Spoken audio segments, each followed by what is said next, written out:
கர்த்தாவே, தேவரீர் மகிமையையும் கனத்தையும் வல்லமையும் பெற்றுக்கொள்கிறதற்கு அவர் பாத்திரராய் இருக்கிறார். அல்லேலூயா.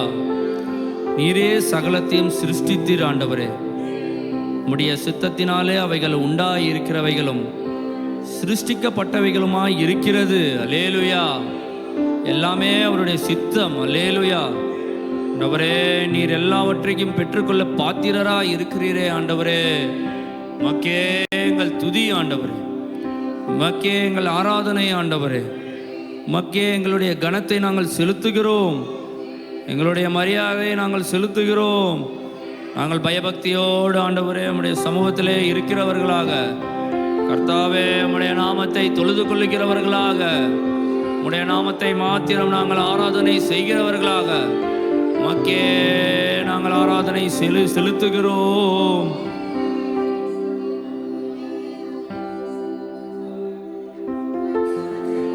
ஆண்டவர் உயரம் உன்னதமானவர். அவர் சிங்காசனத்தின் மேல் வீற்றிருக்கிறவர். அவருடைய வஸ்திர தொங்கலால் தேவாலயம் நிறைந்திருந்தது என்று வசனம் சொல்கிறது. அல்லேலூயா. கர்த்தாவே, உம்முடைய வஸ்திர தொங்கலால் இந்த இடத்திலே நீர் நிறைந்திருக்கிறீரே ஆண்டவரே. தேவாலயம் முழுவதும் நிறைந்திருக்க கண்டேன் என்று சொல்லியிருக்கிறீரே ஆண்டவரே.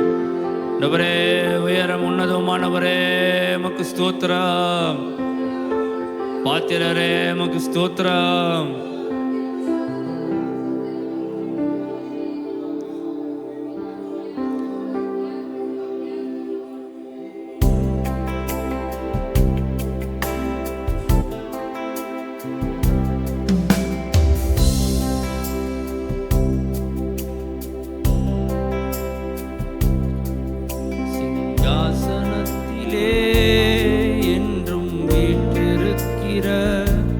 சர்வ வல்ல தேவனே, உமக்கே ஆராதனை.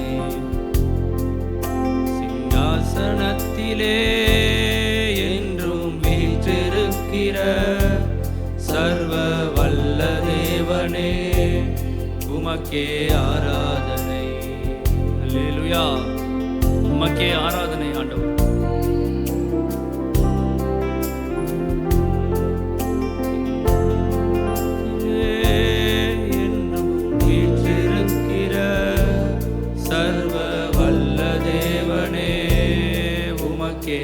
ஆராதனை.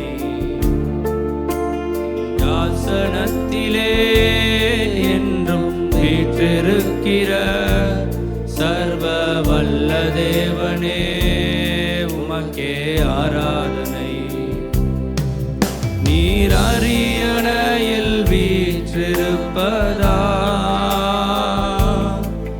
நான் அசைக்கப்படுவதில்லையே.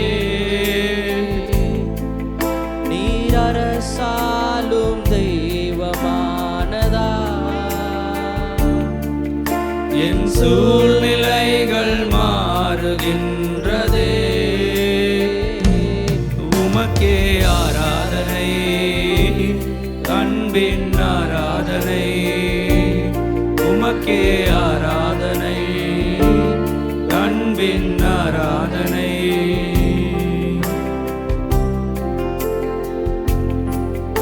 ஒரு துரோகியாய் விலகியே தூரமாய் நின்றேன். பலிபீடமாம் சிலுவையில் உம் அன்பினை கண்டே. ஒரு துரோகியாய் விலகியே தூரமாய் நின்றேன். பலிபீடமாம் சிலுவையில் உம் அன்பினை கண்டே. நாள் கழுவினி என்னை உயர்ந்த ஸ்தானங்களில் ஏற்றினி. உம் தூய இரத்தத்தினால் கழுவினி என்னை உயர்ந்த ஸ்தானங்களில் ஏற்றினி. உம் பிள்ளை நான் என்பதை உணர்ந்தேன். உம் அன்பினாளங்களில் தொலைந்தேன். உம் பிள்ளை நான் நான் என்பதை உணர்ந்தே உம் அன்பின் ஆழங்களில் தொலைந்தேன். உமக்கே ஆராதனை, அன்பின் ஆராதனை உமக்கே என்று சொல்லுமா?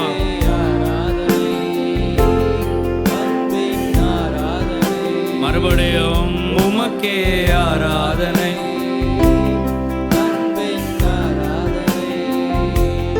உமக்கே ஆராதனை, அன்பின் ஆராதனை. திரைச்சீலைகள் கிழிந்ததால் உம் மகிமையை கண்டே, கிருபாசனம் மேலதாய் ஒரு எழுப்புதல் கண்டேன். திரைச்சீலைகள் கிழிந்ததாலும் மகிமையை கண்டேன். கிருபாசனம் மேலதாய் ஒரு எழுப்புதல் கண்டேன். உம் மகிமை கண்டதாலே எழும்புவேன். உமக்காக வாழவே நான் விரும்புவேன். உம் மகிமை கண்டதாலே உமக்காக வாழவே நான் விரும்புவேன். இனி இயேசுவுக்காகவே வாழுவேன். அர்ப்பணிப்போட சொல்லுவோமா? ஜீவகாலமெல்லாம் பாடுவேன். அர்ப்பணிப்போட இயேசுவுக்காகவே வாழுவேன். என் ஜீவ காலமெல்லாம் மறுபடியும் பாடுமா? இனி இயேசுவுக்காக, இனி இயேசுவுக்காகவே வாழுவேன். உண்மையாக சொல்கிறோமா? ஜீவகாலமெல்லாம் பாடுவேன். உமக்கே ஆராதனை, அன்பின் ஆராதனை. உமக்கே ஆராதனை, அன்பின் ஆராதனை. உமக்கே ஆராதனை, உமக்கு மாத்திரம், ஆராதனை, உமக்கு மாத்திரம். ஆராதனை, அன்பின் ஆராதனை. சிங்காசனத்திலே என்றும் வீற்றிருக்கிற சர்வ வல்ல தேவனே, உமக்கே ஆராதனை, உமக்கே சிங்காசனத்திலே என்றும் வீற்றிருக்கிற சர்வ வல்ல தேவனே, உமக்கே ஆராதனை. நீர் அரியணையில் வீற்றிருப்பதா நான் அசைக்கப்படுவதில்லையே. நீர் அரசாளும் தெய்வமானதா, என் சூழ்நிலைகள் மாறுகின்றதே. உமக்கே ஆராதனை. எல்லாரும் கரங்களை வானத்தின் நேராக உயர்த்தி அன்பின் ஆராதனைகளை செலுத்துவோமா? அன்பின் ஆராதனை உமக்கே, உமக்கே உமக்கு மாத்திரம் என்று சொல்லுவோமா? எங்களுடைய அன்பை காணிக்கையாக செலுத்துகிறோம். ஒரு துரோகியாய், ஒரு துரோகியாய் விலகியே தூரமாய் நின்றேன். பலிபீடமா சிலுவையில் உம் அன்பினை கண்டேன். ஒரு துரோகியாய் விலகியே தூரமாய் நின்றேன். பலிபீடமாம் சிலுவையில் உம் அன்பினை கண்டேன். உம் தூய இரத்தத்தினால் கழுவினீர். என்னை உயர்ந்த ஸ்தானங்களில் ஏற்றினீர். உம்முடைய இரத்தத்தினால் ஆண்டவரே, தூய இரத்தத்தினால் எங்களை கழுவினீரே ஆண்டவரே.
செலுத்துகிறோம். ஆராதனை உமக்கே ஆராதனை, உமக்கே ஆராதனை. சபையே சொல்லுவோமா, அவருக்கு ஆராதனையை செலுத்துவோமா? உமக்கே அல்லேலூயா, உமக்கே ஆராதனை, அன்பின் ஆராதனை உமக்கு மாத்திரமே, அன்பின் ஆராதனை. அல்லேலூயா. கரங்களை தட்டி, கரங்களை தட்டி, ஆண்டவரே உமக்கே ஆராதனை.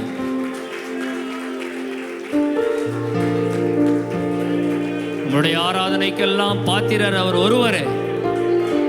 சிங்காசனத்தில் வீற்றிருக்கிறவர் அவர் ஒருவரே.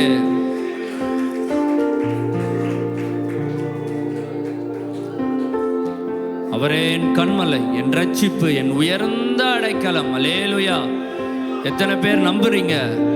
நாம் ஆராதிக்கிற தேவன் அவர் என்னுடைய கன்மலை, என்னுடைய ரட்சிப்பு அவரே. வானத்திற்கு கீழே மனுஷர்களுக்குள்ளே அவருடைய நாமமே அல்லாமல் வேற எந்த நாமமும் இல்லை. அல்லேலூயா. ரட்சிக்கப்படுகிறதற்கு அந்த நாமமே உண்டு. அல்லேலூயா. அவரே உயர்ந்த அடைக்கலம். நான் அதிகமாய் அசைக்கப்படுவதில்லை என்று வசனம் சொல்லுகிறதை நாங்கள் நம்புகிறோம். ஆண்டவரே, உங்களுடைய கண்மலையானவரே, உமக்கு ஸ்தோத்திரம்.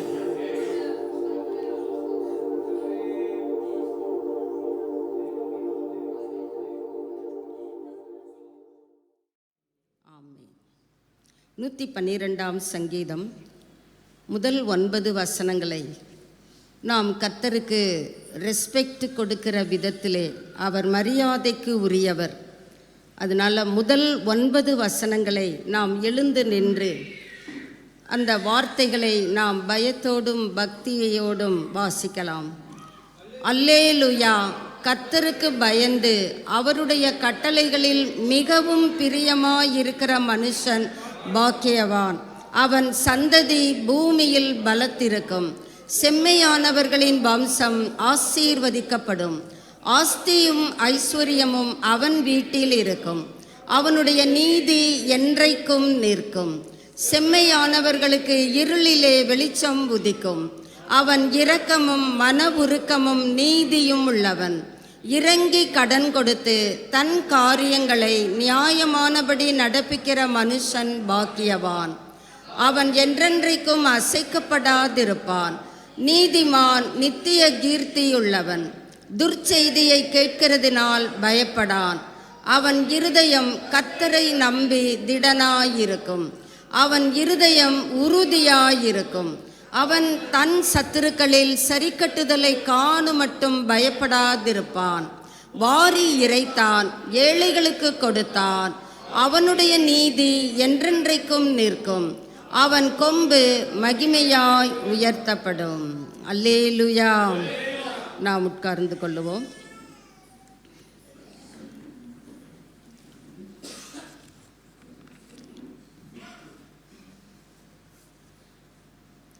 கடந்த வாரத்திலே நாம் இன்டிமசி வித் காட், தேவனோடு கொண்டிருக்கிற ஸ்நேகம், நெருங்கிய ஸ்நேகம் என்கிற தலைப்பிலே கர்த்தருடைய வார்த்தையை தியானித்தோம். நீதிமொழிகள் 8ஆம் அதிகாரம் 17ஆம் வசனம், என்னை சிநேகிக்கிறவர்களை நான் சிநேகிக்கிறேன்.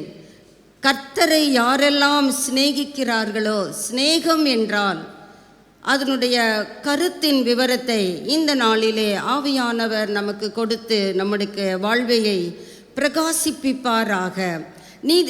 நியாயாதிபதிகள் 5ஆம் அதிகாரம் 31வது வசனத்திலே, கர்த்தரிலே அன்பு கூறுகிறவர்கள் வல்லமையோடே உதிக்கிற சூரியனைப் போல பிரகாசிக்க கடவர்கள். கர்த்தருடைய பிரகாசம் அவரை நேசிக்கிற பிள்ளைகளுக்கு, அவரில் அன்பு செலுத்துகிற பிள்ளைகளுக்கு கண்டிப்பாய் உண்டு என்பதை கடந்த வாரத்திலே நாம் தியானித்தோம். நினைவில் இருக்கும் என்று கிறிஸ்துவுக்குள் நம்புகிறேன். கர்த்தரை எப்படி நாம் சிநேகிப்பது, 4 விதமான லெவல்ஸ் என்று நம்ம கற்றறிந்தோம். முதல் level, knowing God by studying his scriptures, கர்த்தருடைய வார்த்தைகளை நாம் ஆராய்ந்து தியானிப்பதன் மூலமாக அவரை அறிகிற அறிவை பெற்றுக்கொள்ள முடியும். அவரை அறிய அறிய ஆழத்திலே நாம் அவரை இன்னும் நெருக்கமாக அறிந்து கொள்ள அவர் மீது இருக்கிற அன்பின் நீளம், அகலம், ஆழம், உயரம் நிச்சயமாகவே பெரிதாகும், என்லார்ஜ் ஆகும்.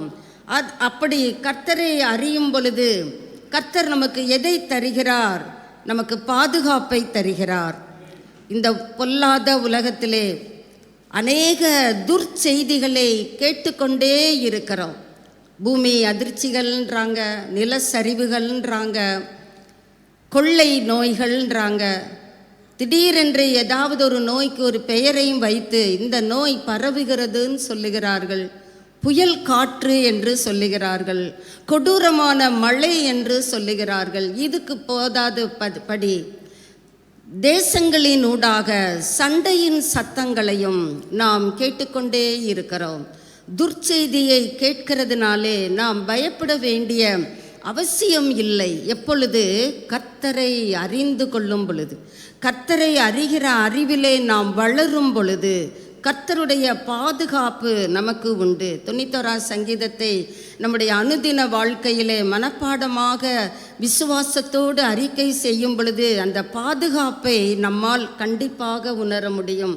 உபாகமம் 28வது அதிகாரத்திலிருந்து நாம் சில காரியங்களை, கர்த்தருடைய பாதுகாப்பின் வல்லமையை கற்று அறிந்தோம். 121ஆம் சங்கீதம், கர்த்தர் நமக்கு பாதுகாப்பை தருகிறவர். நம்முடைய வலது பக்கத்திலே அவருடைய நிழல் நம்மை மூடுகிறது. ஏசாயா 6ஆம் அதிகாரத்திலே வாசிப்பது போல அவருடைய வஸ்திர தொங்கலால் தேவாலயம், நாம் தான் அவருடைய ஆலயம்.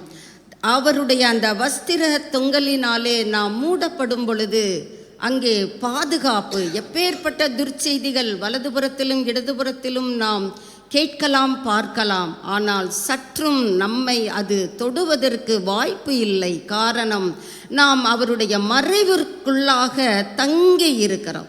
வந்து போகிற அனுபவம் அல்ல. வந்து போகிற அனுபவம் ஒரு விருந்தினரை போன்று. விருந்தினர் என்றால் ஒரு ஸ்பெஷல் ஃபுட்டு கொடுப்பாங்க, ஸ்பெஷல் அக்கமடேஷன் கொடுப்பாங்க.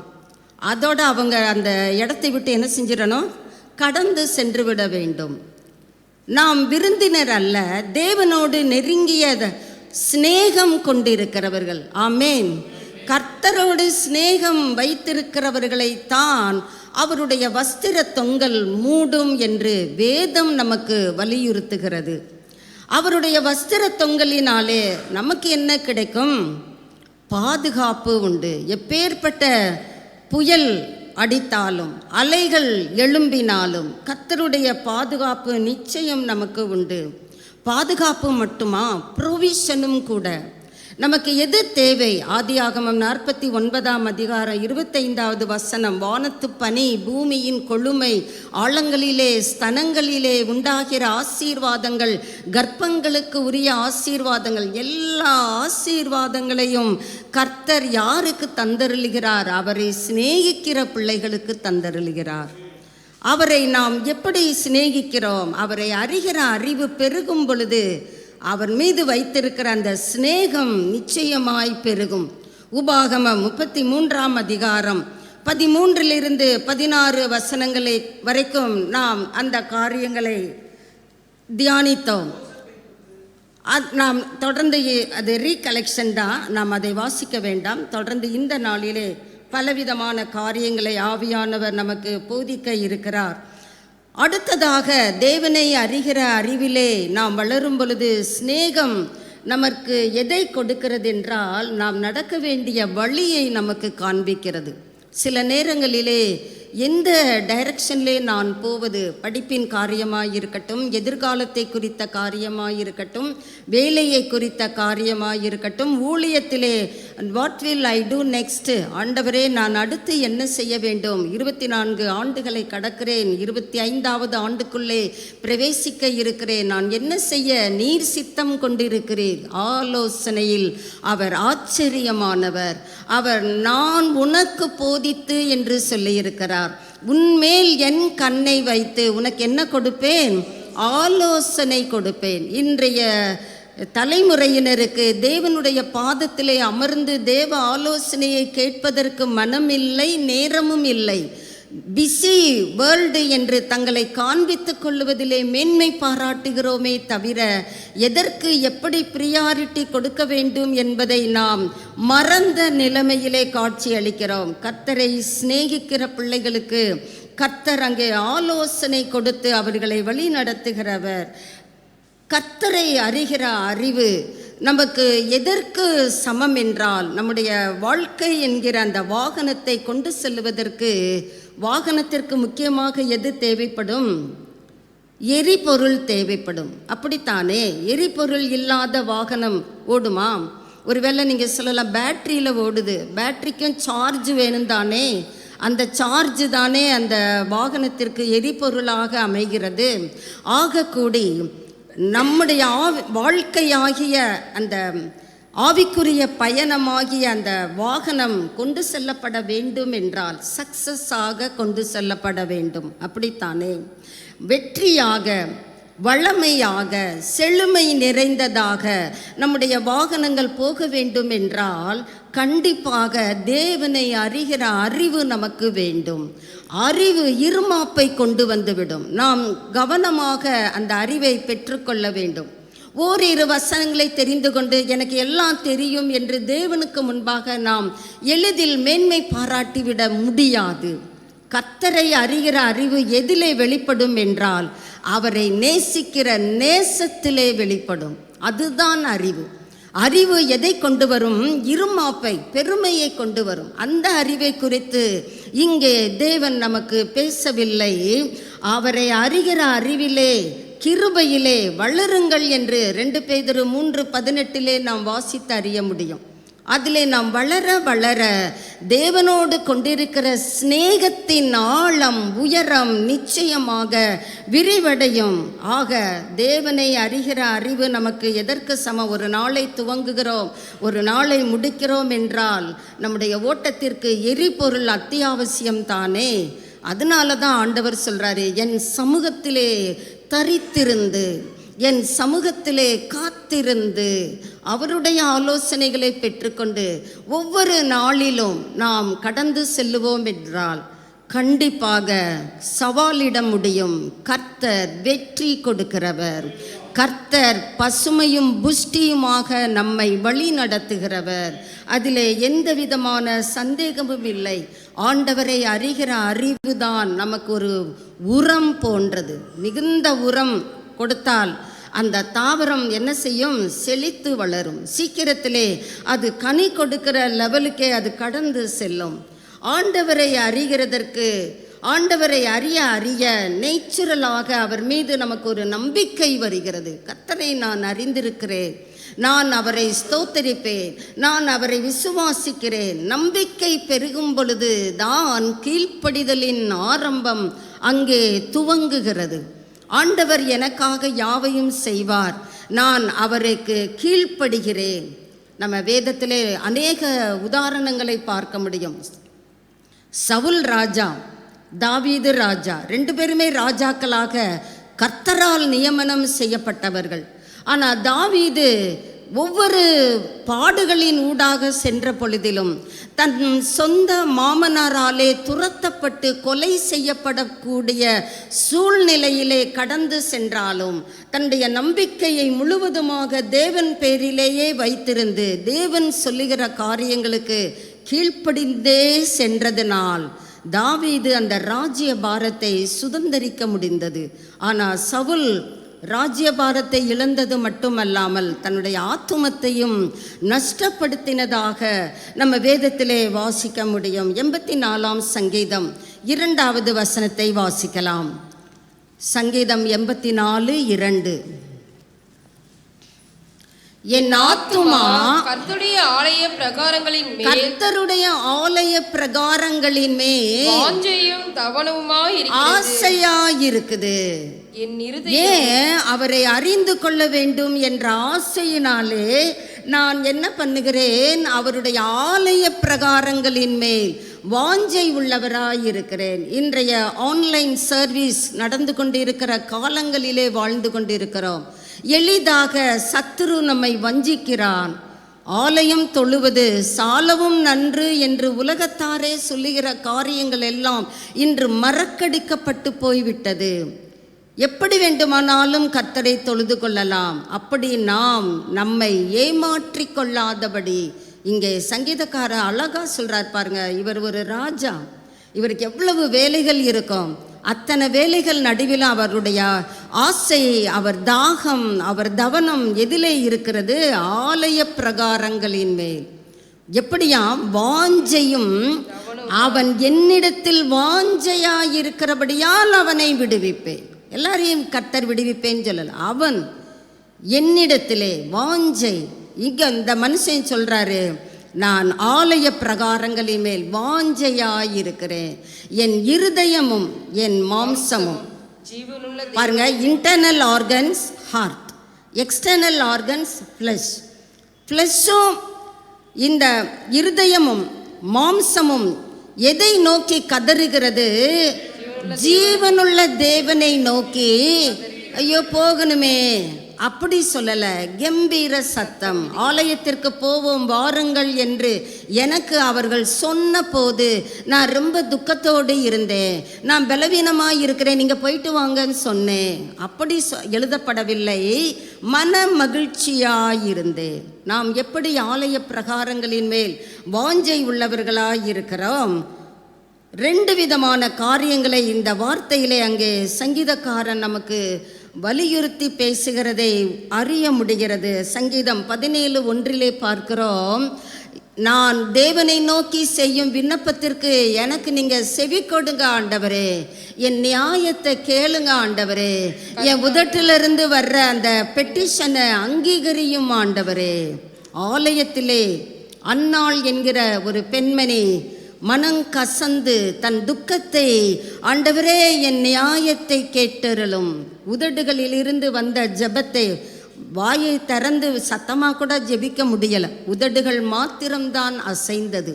அந்த ஜெபத்திற்கும் கர்த்தர் ஜீவனுள்ளவர், உண்மையுள்ளவர், ஜெபத்தை கேட்கிறவர், வரப்புகள் தனியத்தக்கதாக படைச்சால்களுக்கு தண்ணீர் இறைக்கிறவர், அன்னாளுடைய கண்ணீரை துடைக்கிறதை பார்க்க முடிகிறது. தேசத்திற்கே ஒரு தீர்க்கதரிசியை அருளி தேசத்தையே அவர் ஆசீர்வதிக்கிறதை பார்க்க முடிகிறது. ஒரே ஒரு பிள்ளையை மாத்திரமாக கொடுத்தார். அதற்கு பிறகும் அந்த அன்னாள் என்கிற பெண்மணி 5 பிள்ளைகளை பெற்றெடுத்ததாக நம்ம வேதத்திலே பார்க்க முடிகிறது. ஆண்டவர் நம்முடைய நியாயத்தை கேட்கிறவர். அதற்குத்தான் ஆலய பிரகாரம். அவருடைய சமூகத்திலே நம்ம இருதயத்திலிருந்து கதறும் பொழுது கர்த்தரால் மௌனமாய் இருக்கவே முடியாது. நம்முடைய உள்ளும் புறம்பும் அவர் அறிந்திருக்கிறவர். அவருக்கு முன்பாக எல்லாம் வெளியரங்கமாய் இருக்கிறது. நாம் ஜெபிக்கும் பொழுது எங்கே?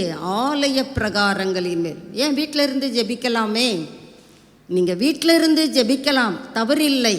ஆனால் ஆலய பிரகாரங்களிலே இந்த ராஜாவை போல என் இருதயமும் என் மாம்சமும் ஜீவனுள்ள தேவனை நோக்கி எப்படி சத்தமிடுகிறது? கம்பீர சத்தம். மாத்திரமா, என்னுடைய நியாயத்தை கேட்கிற ஆண்டவரே, அங்கே ஜனங்கள் அழிந்து கொண்டு இருக்கிறார்களே, என் கண்களிலிருந்து கண்ணீர் வருகிறதே. வாசிக்கலாம், புலம்பல் 2ஆம் அதிகாரம் 19வது வசனத்திலே. ஆலய பிரகாரங்களுக்கு நம்ம காரியத்துக்காக மாத்திரம் வரக்கூடாது, அழிந்து போகிற ஆத்துமாக்களை குறித்த கரிசனை நமக்கு வேண்டும். வாசிக்கலாம், எழுந்திரு, ராத்திரியிலே என்ன செய்ய வேண்டுமா? எழுந்திரு, எழுந்திரு. புலம்பல் 2:19. ராத்திரியிலே முதற் சாமத்தில் கூப்பிடு. ராத்திரியிலே முதற் சாமத்தில் கூப்பிடு. அதுக்கு தான் 10 மணிக்கு ஜெபம் வச்சா அங்கே யாரையுமே பார்க்க முடியவில்லை. ஓர் இருவர் போனா போகுது, ஓர் இருவர். முதற் சாமத்திலே ஆண்டவர் சொல்லுகிறார், கூப்பிடு, எழுந்திரு. எப்படி உனக்கு தூக்கம் வருது? உதாரணத்துக்கு நம்ம வீட்டில், நம்ம சொந்த வீட்டில் ஒரு நபருக்கு சுகம் இல்லை என்றால் நம்ம நல்லா கொரட்டை விட்டு தூங்குவோமா?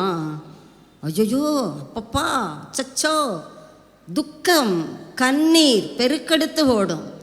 அதே நேரம் அடுத்த பிள்ளை, அங்கே பாருங்க இந்த பிள்ளை அழியுதே, கர்த்தர் சொல்லுகிறார், அதை நீங்கள் பாருங்க ஆண்டவர், எனக்கு தூக்கம் வருது ஆண்டவர், நான் பலவீனமாக இருக்கிறேன் ஆண்டவர், பார்த்துக்கங்க ஆண்டவர், யூ கோ லார்ட். நம்ம உடனே சொல்லுவோம், ஆண்டவர் இயேசு என் ஜெபத்தை கேட்பார், அவர் நான் என்ன சொன்னாலும் கேட்பார். ஏன்னா இயேசுநாதர் இவங்களுக்கெல்லாம் பிஏ மாதிரி, இவங்க தான் பெரிய நீதிமான்கள். இயேசுநாதர் இவங்க ஜெபத்துக்கு என்ன பண்ணுவாராம்? கேட்பாராம். இவங்க என்ன பண்ணுவாங்களாம்? தூங்குவாங்களாம். இவங்களுக்கு தேவைன்னா அலறுகிறோம், என் நியாயத்தை கேட்டருளும், என் உதடுகளிலிருந்து பிறக்கும் என் விண்ணப்பத்தை கவனியும். ஆண்டவர் நம்முடைய சிந்தனைகளை அழிந்து போகிற ஆத்துமாக்களுக்கு நேராக கொண்டு வரும்படியாக விரும்புகிறார். ஆண்டவரின் சமூகத்திலே உன் இருதயத்தை எப்படி ஊற்று, அதை தான் அன்னாள் செய்தாங்க. மனம் கசந்து தன் இருதயத்தை அப்படியே கொட்டுனாங்க. தண்ணீரை போல ஊற்றி விடு. ஏன், என்னாச்சு? காரணம் என்ன? எல்லா தெருக்களின் முனையிலும் எல்லா பசிங்க, சரீர பசி மாத்திரம் இல்லை, உணவு பசி மாத்திரம் இல்லை, ஆத்துமாவிலே வார்த்தை கிடைக்காததுனால, தேவனுடைய சமூகம், தேவனுடைய பிரசன்னத்தை அனுபவிக்கிற கிருபை இல்லாததுனால எத்தனை குடும்பங்களிலே சமாதானம் மங்கி போய்விட்டது, இல்லாமல் போய்விட்டது. தேவ பிள்ளைகளை குறித்து தான் கர்த்தர் பேசி கொண்டிருக்கிறார். உலகத்தார் வீடுகளில் கூட சண்டையின் சத்தம் கேட்காது, தேவ பிள்ளைகள் குடும்பங்களிலே அலறல் சத்தம் கேட்கிறது தானே. ஒருவருக்கொருவர் சண்டையிடுகிற சத்தம், கூக்குரல், தூஷணம், மதிகேடு எல்லாம் எங்கிருந்து வருகிறது? நம்ம வீடுகளில் இருந்து வருகிறது தானே. கர்த்தர் அதான் சொல்றாரு, பசியிலே மூர்ச்சித்து போகிற, சமாதானத்தை குறித்த பசி தேவ பிள்ளைகளை ஆட்டி படைக்கிறது. சமாதானம் இல்லை, எல்லாம் இருக்கு, சமாதானமே இல்லை. நோ பீஸ் ஆஃப் மைண்ட் சொல்கிறாங்க, சமாதானமே இல்லை. ஒரு காலத்தில் காசு மேலே ஆசைப்பட்டேன், இப்போ நிறையா காசு கிடைக்குது, ஆனால் மனசில் அமைதி இல்லை. பசியினால் மூர்ச்சித்து போகிற உன் குழந்தைகளின் பிராணனுக்காக உன் கைகளை, நம்ம எதுக்கு ஏறெடுக்கிறோம்? ஆசீர்வாதம்னா ஏறெடுக்கிறோம், ஆமென் அல்லேலூயா அப்படின்னு ஏறெடுப்போம்.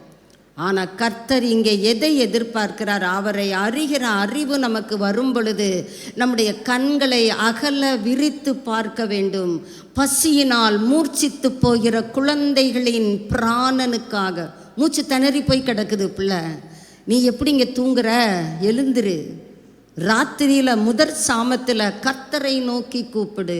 அதுதான் அறிவு, அதுதான் ஆண்டவரை அறிகிற அறிவிலே வளருங்கள் என்று 2 பேதுரு 3:18 நமக்கு சொல்லுகிற சாராம்சம்.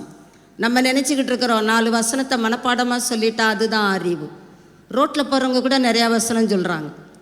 சாதாரணமாக ஏசப்பா அப்படின்னு சொல்லிட்டு 2-3 வசனங்களை அடித்து விடுறாங்க. அவர்கள் நமக்கு விரோதமாக கரம் நீட்டுவார்கள். விரல் நீட்டுதலை நீ உன் நடுவிலிருந்து அகற்றிவிட வேண்டுமே. கர்த்தரை நாம் எப்படி அறிந்திருக்கிறோம்? அநேக குழந்தைகள் பசியினால் மூச்சு அடைச்சு போய் சாகிற அளவிலே கிடக்கும் பொழுது உனக்கு எப்படி தூக்கம் வருகிறது? கர்த்தர் கேட்கிறார். நீ பலனோடு இருக்கிறல்ல, இந்த குழந்தைகளின் பிராணனுக்காக உன் கரத்தை ஏறெடுக்க மாட்டாயா? கர்த்தருடைய கதறல். நம்மிலே எத்தனை பேர் செவிகளிலே கர்த்தருடைய கதறல் விழுகிறது? எனக்கு கிடைச்சா போதும், எனக்கு கிடைச்சிச்சா கதை மூடு போ உள்ள. அப்படி தானே உங்கள் குடும்பத்தாரை பார்த்து சொல்கிறீங்க. நமக்கு கிடைச்சாதா கம்முன்னு இரு, அமுக்கி வாசி. இப்படி தானே உங்கள் குடும்பங்களிலே சத்தம் கேட்கிறது. ஆண்டவர் கணக்கு கேட்கிறவர். நீ நல்லா இருக்கிறல்ல, நல்லா இல்லாதவங்களுக்காக நீ ஏன் உன் கைகளை ஏறெடுக்கக்கூடாது? குழந்தைகள் தேவ பார்வையிலே அந்த பிள்ளைகளை கர்த்தர் குழந்தைகள் என்கிறார்.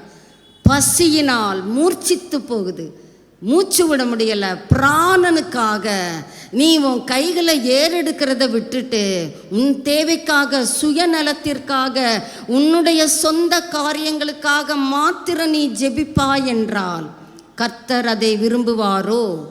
நாம் கர்த்தரை அறிகிற அறிவிலே வளருவதற்கு நான் என்ன செய்ய வேண்டும்? 27ஆம் சங்கீதம் 4-8 வசனங்களிலே அதே சங்கீதக்காரன் தான் சொல்லுகிறார், ஆலயத்திலே நான் அவரை ஆராய்ச்சி செய்ய வேண்டும். வாசிக்கலாம் 27. ஒன்றை நான் கேட்டேன், நான் நிறைய கேட்கல, ஒன்னதான் கேட்கிறேன், அதையே நாடுவேன், அந்த ஒன்றையே நாடுவேன்.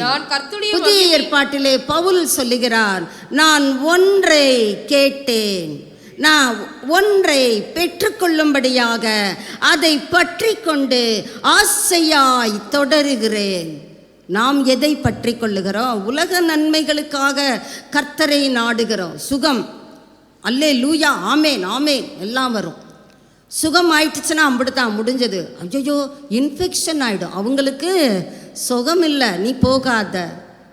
நம்மை குறித்து அப்படி அவர்கள் நினைத்திருந்தால் சற்று நாம் யோசிக்க வேண்டும். கர்த்தர் இந்த சங்கீதக்காரன் சொல்லுகிறார், ஒன்றை கர்த்தரிடத்திலே கேட்டேன், அதைத்தான் நான் விரும்புகிறேன். என்ன அந்த ஒன்று? அவருடைய ஆலயத்திலே நான் என்ன செய்ய போகிறேன்? ஆராய்ச்சி. நம்ம எத்தனை நாள் தேவனுடைய ஆலயத்திலே வந்து ஆராய்ந்து பார்த்திருக்கிறோம். வேதம் இப்படி சொல்லுகிறது, வேத வசனம் என்னை குறித்து என்ன சொல்லுகிறது? நம்மள எத்தனை பேர் ஆராய்ச்சி செய்கிறோம்? வாசிக்கிறதுக்கே எங்களுக்கு முடியலை, நீங்கள் என்னங்க என்னென்னமோ சொல்கிறீங்க. அதுதான் நம்முடைய வரலாறு. வேதத்தை வாசிக்கிறதே கிடையாது, நீங்கள் என்னங்க ஆராய்ச்சிக்கு போயிட்டீங்க. நாங்கள் டாக்டரேட்டு பட்டம் வாங்குறவங்களா? நாங்கள் ஆர்டினரி தான், எங்களுக்கு அந்த ஆராய்ச்சியெல்லாம் தேவையில்லை. வசனத்தை வாசிக்கிறதே கிடையாது. அதுதானே நம்முடைய இயல்பான நிலைமை. ஆனால் இவர் ராஜா, இவருக்கு எவ்வளவு அரசாங்க வேலைகள் அதிகமாக இருந்திருக்கும், இவருடைய குடும்பத்தை குறித்த வேலைகள் அதிகமாக இருந்திருக்கும். நமக்கு ரொம்ப போனால் 2 பிள்ளைகள் 4 பேர் அவ்வளவுதான். ஆனால் நம்ம பண்ணுற டயலாகெல்லாம் பார்த்திங்கன்னா, அடேங்கப்பா நான் தான் ரொம்ப கஷ்டப்படுகிறேன் என்பது போல காண்பிப்போம். இந்த தாவீதுக்கு எத்தனை மனைவிகள், எத்தனை பிள்ளைகள், அவங்க குடும்ப காரியத்தையும் அவன் பார்க்க வேண்டும். நீங்கள் வேதத்தில் அதை அவன் தன் வீட்டாரையும் ஆசீர்வதிக்கிறவன், சபையை மட்டும் இல்லை, தேசத்தை மட்டும் இல்லை. நீங்கள் 2 சாமுவேல் 6ஆம் அதிகாரம் 20வது வசனம்னு நினைக்கிறேன். அவன் தன் வீட்டாரை ஆசீர்வதிக்கிறதற்கு திரும்பும் போது, அப்போ அவனுக்கு தன்னுடைய வீட்டாரை குறித்த பாரம் உண்டு, தேசத்தை குறித்த பாரம் உண்டு, சபையை குறித்த பாரம் உண்டு, ஆசரிப்பு கூடாரத்தை குறித்த அக்கறை உண்டு. நான் கேதுரு மரத்தின் வீட்டில் குடியிருக்கும் பொழுது எங்கள் அப்பா திரைக்குள்ளே இருக்கிறாரு, அவருக்கு பெரிய மாளிகை நான் கட்டணுமே, ஆசை உண்டு. அவருக்கு நிறைய வேலை. அதன் மத்தியில் அவர் சொல்றாரு, அவருடைய ஆலயத்திலே ஆராய்ச்சி செய்யும்படியாக. இன்னைக்கு நாளைக்கு அடுத்த வாரம் அடுத்த வருஷம் அப்படியா? ஜீவனுள்ள நாள் எல்லாம் எங்க இருப்பாரா? தங்கி இருப்பதையே, தங்கி இருப்பதையும் கூட சொல்லலைங்க, தங்கி இருப்பதையே. நாம் எதை நாடுகிறோம்? அதுதான் அறிவு. அந்த அறிவிலே நாம் வளர வேண்டும் என்று வேதம் நமக்கு திட்டவட்டமான ஆலோசனை கொடுக்கிறது. 8ஆம் வசனத்தை வாசிக்கலாம். என் முகத்தை தேடுங்கள் என்று இப்போ கர்த்தரை பார்த்து பேசுகிறான். என் முகத்தை தேடுங்கன்னு சொன்னீரே, நான் எங்க போவேன்? உங்க முகத்தை தேடுவேன். அப்படியா சொல்லுகிறார்? உங்க முகத்தையே தேடுவேன், உங்க முகத்தை மாத்திரம் தேடுவேன் என்று என் வாயை சொல்லல, என் இருதயம் உம்மிடத்திலே இனிமே சொல்லும். யோசித்து பார்த்து நான் சொல்ல போறேன், அப்படி சொல்லலைங்க, சொல்லிற்று. என் இருதயம் உம்மை நோக்கி சொல்லுது, உம்முடைய சமூகத்தையே தேடுவேன். அவர்களை தான் கர்த்தர் சொல்லுவார், என்னை சிநேகிக்கிறவர்கள். என்னை சிநேகிக்கிறவர்கள்னா நான் இருக்கிற இடத்துல என்னை வந்து பார்க்கணும் தானே. நான் எங்கே இருக்கிறேன்? கர்த்தர் தம்முடைய ஆலயத்தில் இருக்கிறார். 11ஆம் சங்கீதத்தில் நீங்கள் வாசித்து அறிந்து கொள்ள முடியும். கர்த்தர் பரலோகத்தில் இருக்கிறவர், ஆலயத்தில் இருக்கிறவர், எங்கும் வியாபித்திருக்கிறவர். ஆனால் ஆலய பிரகாரங்களிலே இதே சங்கீதக்காரன் சொல்கிறான் பாருங்க, அந்த குருவிக்கு கூட ஹோலி ஆஃப் ஹோலிஸில் தங்கி இருக்கிற கூடு கட்டுறதுக்கு இடம் கிடச்சிச்சு, எனக்கு கிடைக்கலையே, நான் அந்த வாசப்படியிலே உட்காந்துக்கிறேன். நம்மள எத்தனை பேர் அந்த ஆர்வம் உடையவர்களாக இருக்கிறோம்? வாசப்படிக்கட்டா நான் யார்? அதுதான் நம்முடைய பெருமை நிறைந்த எண்ணம். நான் யாரு? வாசப்படியில் நான் உட்காரணுமா? யாரை பார்த்து பேசுகிற? தெரியுதா நான் யாருன்னு? யார்கிட்ட பேசுகிறோன்னு யோசித்து தான் பேசுகிறியா? அடித்து விடுவோம் பாருங்க. ராஜா சொல்கிறான், சிங்காசனத்திலே வீச்சிருக்கிற மன்னன் சொல்கிறான், வாசற்படியில் நான் காத்திருக்கிறத தான் தெரிந்து கொள்ளுவேன். நீங்களும் நானும் எதை தெரிந்து கொள்ளுவோம்? அப்படி அவன் தெரிந்து கொண்டதனால்தான் கர்த்தரை அறிகிற அறிவிலே அவன் வளருகிறான். அறிவிலே வளர வளர தேவனுடைய சாயல், தேவ குணம், தெய்வீக கேரக்டர் இவன் மூலமாக பிரதிபலிக்கிறதை நாம் வேதத்திலே பார்க்க முடிகிறது. யாரெல்லாம் தேவ சமூகத்தை நாடி அவரை அறிகிற அறிவிலே விருத்தி அடைந்து வளர விரும்புகிறோமோ நம்மிலே தெய்வீக சுபாவம் மிளிரும் என்பதிலே எந்த அளவும் சந்தேகமே இல்லை. அதனால தான் ஆண்டவர் சொல்றாரு, என்னை சிநேகிக்கிறவர்களை நான் என்ன செய்கிறேன்? சிநேகிக்கிறேன். என்னை சிநேகிக்கிறவங்களுக்கு நான் என்னுடைய சிநேகத்தை எப்படி காண்பிப்பேன்? என்னுடைய மகிமையின் பிரசன்னத்திற்குள்ளாக, ஷெக்கினா குளோரிக்குள்ளாக அவர்களை தக்க வைத்து கொள்ளுவேன். அந்த மகிமை அவர்களை பிரகாசம் அடைய பண்ணும். அவர்கள் வாழ்வில் இருக்கிற இருளை அந்த மகிமையின் ஒளி அகற்றிவிடும்.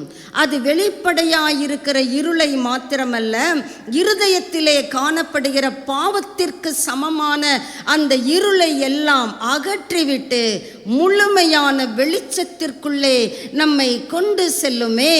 எத்தனை பெரிய பாக்கியம்! இந்த அறிவிலே நாம் வளர நான் என்னை கர்த்தருக்கு அர்ப்பணிக்கிறேன் என்று நம்மிலே எத்தனை பேர் சொல்ல முடியும்? கர்த்தர் உங்களுடைய கரங்களை பார்க்கிறார், உங்களை ஆசீர்வதிப்பாராக. What is friendship? ஸ்நேகம் ஸ்நேகன்றீங்களே, என்னங்க ஸ்நேகம்? ஸ்நேகம்னா என்ன? வேதத்திலிருந்து சில காரியங்களை நமக்கு நேரம் இருக்கிறது வரைக்கும் நம்ம பார்க்கலாம். பாருங்க, கண்டினியூடு லாயல்ட்டி, அதுதான் ஃப்ரெண்ட்ஷிப். கர்த்தருக்கு நான் எப்படி என்னுடைய லாயல்ட்டியை காண்பிக்கிறேன், என்னுடைய விசுவாசத்தை காண்பிக்கிறேன், நான் ஃபர்மாக, நான் நிலையாக, உறுதியாக என்னுடைய ஆதரவை தெரிவிப்பது தான் லாயல்ட்டி. நான் கர்த்தரை நேசிக்கிறேன், உறுதியான அன்பு பாசம் வைத்திருக்கிறேன்.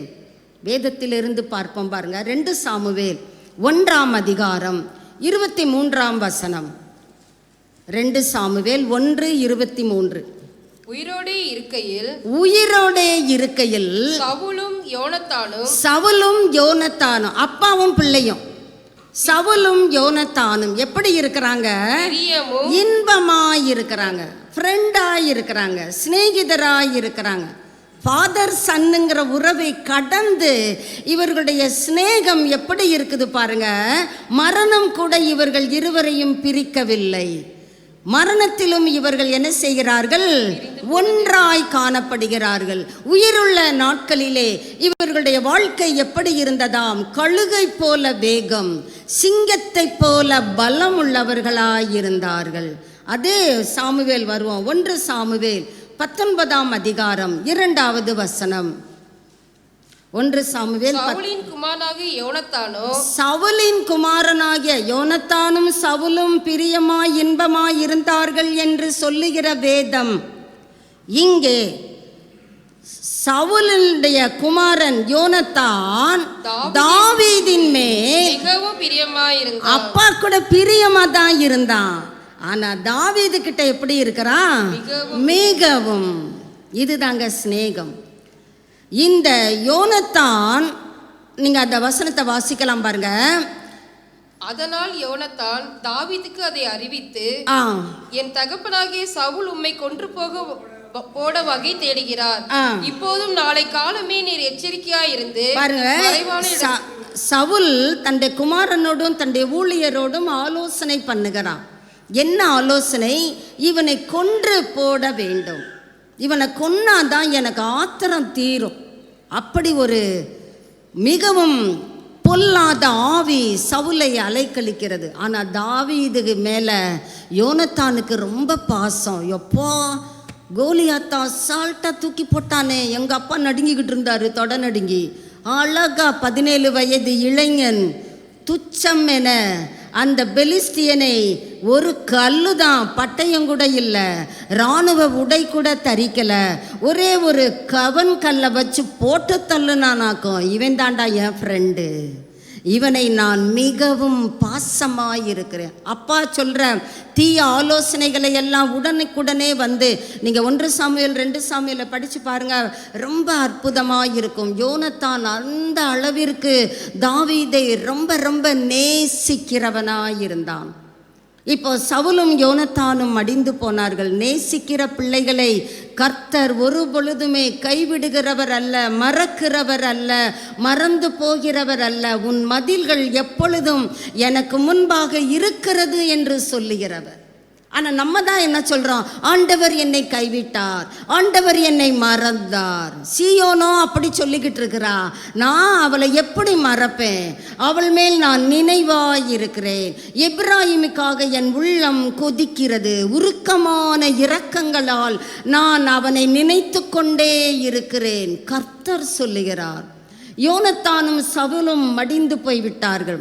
தாவீது புலம்புகிறான். அபிஷேகம் பண்ணப்பட்டவர் போயிட்டாரே, மதியில்லாமல் போய்விட்டாங்களே அப்பாவும் பிள்ளையும்.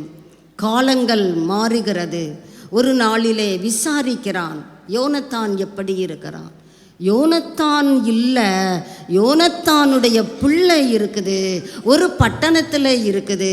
அந்த பட்டணத்திலையும் கூட இன்னொருத்தர் தான் பொறுப்பாக பார்த்துக்கிட்டு இருக்கிறாரு. ஏன் என்னாச்சு யோனத்தான் மகனுக்கு? அவருக்கு 2 காலும் இல்லை, அவர் முண்டமாய் இருக்கிறான். அதனால் அவன் வேலைகளை செய்ய முடியாது. ஒரு இன்சார்ஜ் போட்டு ஒரு பட்டணத்திலே குடியிருக்கான். உடனே பிரிங் ஹிம் டு மீ, உடனே கூட்டிட்டு வா. அவனை பார்த்து கேட்குறான், ராஜா நீ யோனத்தான் மகனா? ஆமாம் ராஜாவே. இன்னையிலிருந்து என்னோட கூட நீ உட்காந்து என்ன பண்ணு? சாப்பிடு. நான் என்ன சாப்பிட்றேனோ, நான் என்ன குடிக்கிறேனோ அதுதான் சமபந்தி. சமபந்தி. தன்னை கொன்று போட துடியாய் துடித்தவன் சவுல். ஆனால் அவன் பிள்ளைக்கு ஒரு ஆபத்து என்பொழுது, உங்கள் அப்பா எனக்கு என்னவா பண்ணாருடா, நான் வச்சு செய்கிறேன்டா. இல்லை, என் சிநேகம் உனக்கு உண்டு, உனக்கு மட்டும் இல்லை உன் பிள்ளைகளுக்கும் உண்டு. அதுதான் 112 சங்கீதத்தில் வாசித்தோம். அவன் சந்ததி தழைக்கும். கர்த்தர் மாறாதவர். அன்றிலிருந்து அந்த மேவி போசேத்துக்கு அவன் மரணமடையும் நாள் மட்டும் அரண்மனையிலே தான் தங்கி இருக்கிறான். இப்போ அந்த பட்டணத்தை பாதுகாக்கும்படி அந்த மனிதனை நீ அழைத்து ராஜா தாவீது சொல்லுகிறான், நீ இவனுக்கு நான் கொடுக்கிற சீதனங்களை எல்லாம் நீ தான் மேற்பார்வையிட வேண்டும், அதனுடைய பங்கை அவனுக்கு கொடுத்து விட வேண்டும், உன்னை நான் கவனிப்பேன், நீ என்னுடைய ஆதரவில் இரு என்று மேவி போசேத்தை ஆதரிக்கிறான். கர்த்தரை நேசிக்கிற பிள்ளைகளில் அந்த லாயல்ட்டியை உடையவர்களாக, ஃபார்மாக, நிலையான நட்பை நாம் எப்படி காண்பிக்கிறோம்? அது நமக்கும் தேவனுக்கும் அடுத்த காரியம்.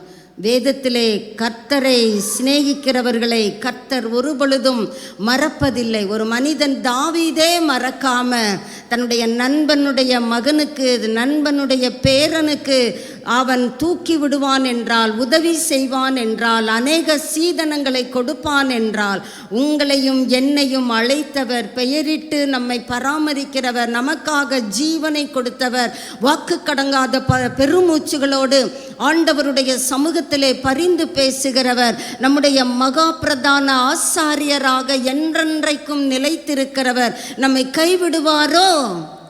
நாம் மறந்து போய்விடுகிறோம். நாம் எப்படி அவர் மேல் வைத்திருக்கிற அந்த விசுவாசத்தை எப்படி காண்பிக்கிறோம்? ஆண்டவரே, நீர் எனக்காக இத்தனை பாடுகள் பட்டீரே, நான் நன்மை அடையும்படிக்காக எனக்கு நீர் செய்த காரியங்களுக்கு பதிலாக நான் ஒன்றை செய்கிறேன், உம்மை சிநேகிக்கிறேன். அதைத்தான் கர்த்தர், வேறு என்னத்தை உன் தேவனாகிய கர்த்தர் உன்னிடத்திலே கேட்கிறார்? அடுத்ததாக, வாட் இஸ் ஃப்ரெண்ட்ஷிப்? நண்பர்களுக்கு இடுக்கணில் உதவவே சகோதரன் பிறந்திருக்கிறான். சகோதரனிலும் அதிக சொந்தமாய் சிநேகிப்பவனும் உண்டு. அதை தாவீது தன் வாழ்க்கையிலே உறுதிப்படுத்தி காண்பித்து விட்டார் அல்லவா? அடுத்ததாக நம்ம கடந்து போகலாம். What is friendship? நட்பு, சிநேகம் என்றால் என்ன? யோவான் 15 13வது வசனத்திலே நாம் கர்த்தருக்கென்று காணிக்கைகளை பலிகளை கொடுப்பதற்கு மனம் உவந்து, வில்லிங்னஸ் டு சாக்ரிஃபைஸ். ஒருவன் தன் சிநேகிதருக்காக தன் ஜீவனை கொடுக்க. யாருக்காக? தன் சிநேகிதருக்காக தன் ஜீவனை கொடுக்கிற அன்பிலும் அதிகமான அன்பு ஒருவரிடத்திலும் இல்லை. இத ஆதியாகமத்திலே நம்ம பார்க்க முடியும். யோசேப்பு அங்கே உன் இளைய சகோதரனை நீ விட்டுட்டு போகணும், கூட்டிட்டு வரணும் அப்படின்னு சொல்லும் பொழுது, இல்லைப்பா எங்கள் அப்பா விடமாட்டாரு, ஏற்கனவே ஒரு பையனை தொலைச்சிட்டேன்னு வருத்தத்தோடு இருக்கிறாரு, இந்த பிள்ளைய விடமாட்டாரு. வாசிக்கலாம் ஆதியாகமம் 44ஆம் அதிகாரம் 33வது வசனத்திலே.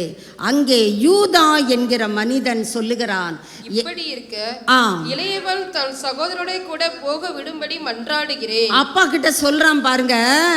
இளையவன் யாரு?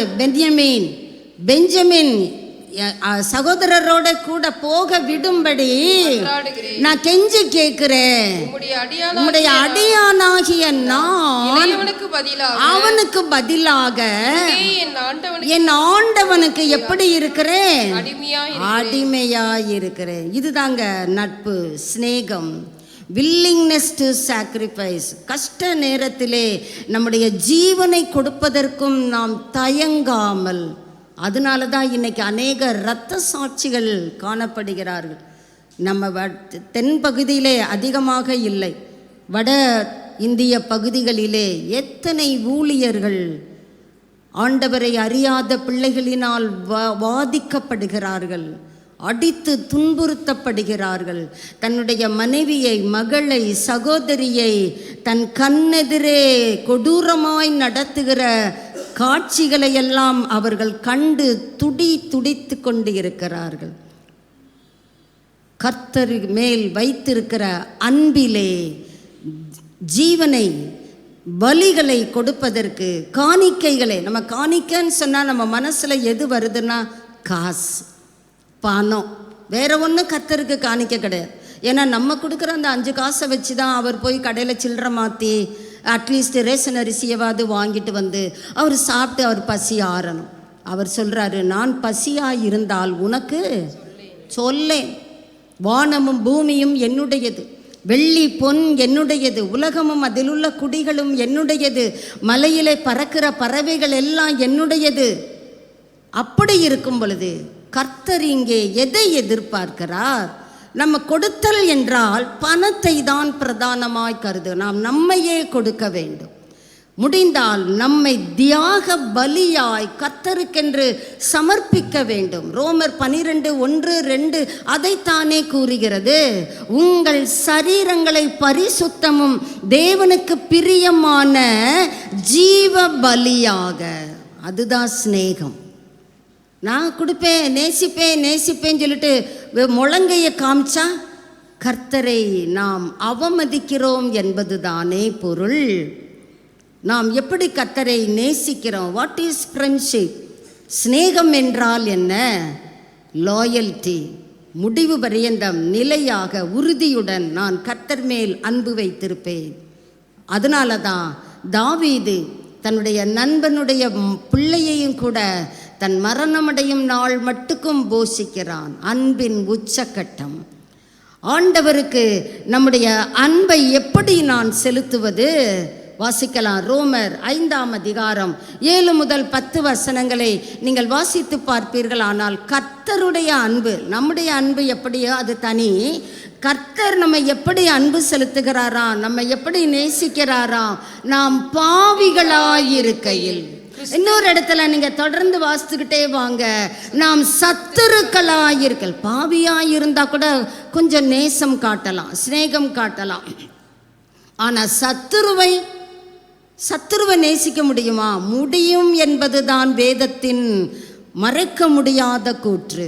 சத்துருக்களாயிருக்கையில் கர்த்தர் என்ன செய்கிறார்? நாம் தேவனுக்கு சத்துருக்களாய் இருக்கையில் அவருடைய குமாரனின் மரணத்தினாலே அவரோடு நாம் என்ன செய்யப்பட்டு இருக்கிறோம்? ஒப்புரவாக்கப்பட்டு இருக்கிறோம். சிநேகத்தின் அடையாளம் தேவகுமாரன் நமக்காக சிந்தி இருக்கிற இரத்தத்தின் புண்ணியங்களினாலே பிதாவோடு நாம் இணைக்கப்பட்டு இருக்கிறோம், ஒப்புரவாக்கப்பட்டு இருக்கிறோம். எப்பொழுது? நாம் சத்துருக்களாய் இருக்கையில்.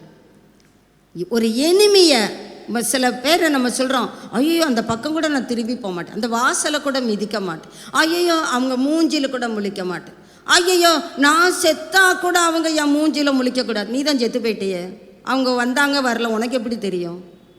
நீ தான் போயிட்டேல, மூச்சு போயிடுச்சுல. நான் செத்தா கூட அவங்க என் மூஞ்சியில் முழிக்கக்கூடாது, அவங்க வந்து உங்கள் மூஞ்சியை தான் பார்ப்பாங்க. ஹாய் போயிட்டேயா அல்லே லூயான்வாங்க. நம்ம என்ன சொல்லி தேற்றி கொள்ளுகிறோம்? என் மூஞ்சியில் கூட முழிக்கக்கூடாது. அப்படிப்பட்ட சத்துருக்களாய் நாம் தேவனுக்கு இருக்கும் பொழுது கர்த்தர் நமக்காக தம்முடைய இரத்தத்தை சிந்தி பிதாவோடு ஒப்புரவாக்கி இருப்பார் என்றால் உங்களிடத்தில் என்னிடத்தில் அந்த சிநேகத்தை எதிர்பார்ப்பது நியாயம்தானே? நாம் எப்படி நேசிக்கிறோம்? நம்ம நேசிக்கிறவங்கள தான் நம்ம நேசிப்போம். எனக்கு ஒருத்தர் ஒன்று கொடுத்தா நான் கொடுப்பேன், எனக்கு நீ கர்ச்சிப் கொடுத்தா நான் உனக்கு ஒரு ஸ்கார்ஃப் கொடுப்பேன், அவ்வளோதான். என்னால் முடிஞ்சதை தாரேன். அது ஒரு டயலாக் வச்சுருப்போம். கொடுக்கல நானும் கொடுக்க மாட்டேன். இங்கே கர்த்தர் நாம் அவருக்கு சத்துருக்களாய் இருக்கையிலே தம்மையே நமக்காக கொடுக்கிறார். யோவான் 10ஆம் அதிகாரம் 11வது வசனத்தை வாசிக்கலாம். யோவான் 10:11. நல்ல மேய்ப்பன் ஆடுகளுக்காக ஜீவனை தன்னுடைய ஜீவனையே கொடுக்கிறான். எல்லாம் கொடுத்துடலாங்க, உசுரை கொடுக்கறதா கடினம். ஆனால் கர்த்தர் நல்ல மேய்ப்பராக ஆடுகளுக்காக, உங்களுக்காக, எனக்காக தன் ஜீவனை கொடுக்கிறார் என்றால் அவருக்கு நாம் எப்படி பிரதிபலனாக நம்முடைய சிநேகத்தை வெளிப்படுத்த போகிறோம்? சும்மா வாயிட்டு அல்லேலூயா நான் உம்மை நேசிக்கிறேன் போய்கிட்டே இருக்க முடியுமா? குழந்தைகளின் மூச்சு இறைச்சி போய் பிராணனுக்காக மடிந்து கொண்டு இருக்கிற பிள்ளைகளுக்காக தேவ சமூகத்தில் உன் கையை ஏறடு என்பதைத்தானே கர்த்தர் நம்மிடத்தில் எதிர்பார்க்கிறார். அதுதானே சிநேகத்தின் அடையாளம். எனக்கு கிடைச்சிருக்கு, எனக்கு சாயந்தரம் ஆனால் பனி விழுகுதா பொத்தி படுத்துக்கிடுவேன், ஜாலியாக இருப்பேன். அது அல்லங்க. ராத்திரியிலே முதற் சாமத்தில் பிள்ளைகளுடைய பிராணனுக்காக உங்களிலே என்னிலே நாம் எத்தனை பேர் தேவ சமூகத்திலே கைகளை ஏறெடுக்க போகிறோம்? நமக்கு தேவைன்னா தான் கையை தூக்கும். எனக்கு இதை தாரும் அதை தாரும்னா 2 கையையும் தூக்கும். அங்கே பிள்ளை மடிந்து கொண்டு இருக்கிறது. கர்த்தருடைய கண்கள் பூமி எங்கும் உலாவிக் கொண்டிருக்கிறது.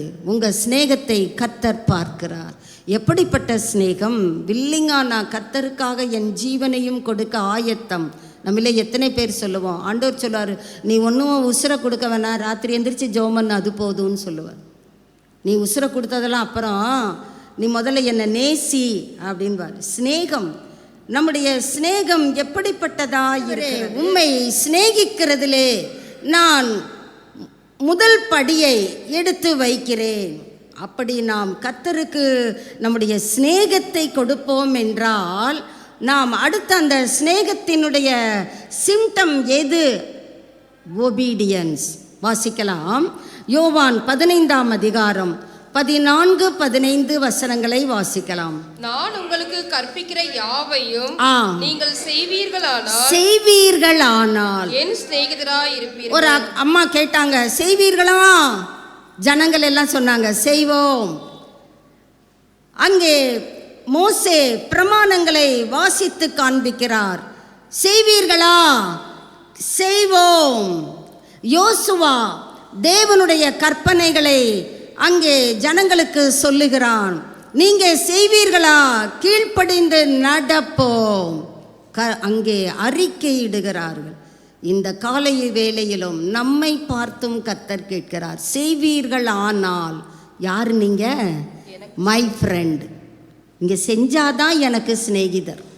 என்னை சிநேகிக்கிறவர்கள் என்று நான் உங்களை எப்படி அடையாளம் கண்டு கொள்ளுவது? நான் சொல்றதை செஞ்சாதான சிநேகிதர் என்ன முடியும்? நான் சொல்லுகிறதை, கற்பிக்கிறதை 1 2 தவிர. உங்கள் பைபிள் அப்படி போட்டிருக்கா பிராக்கெட்டில்? உங்கள் பைபிள் அப்படி போட்டிருக்கா பிராக்கெட்டில்?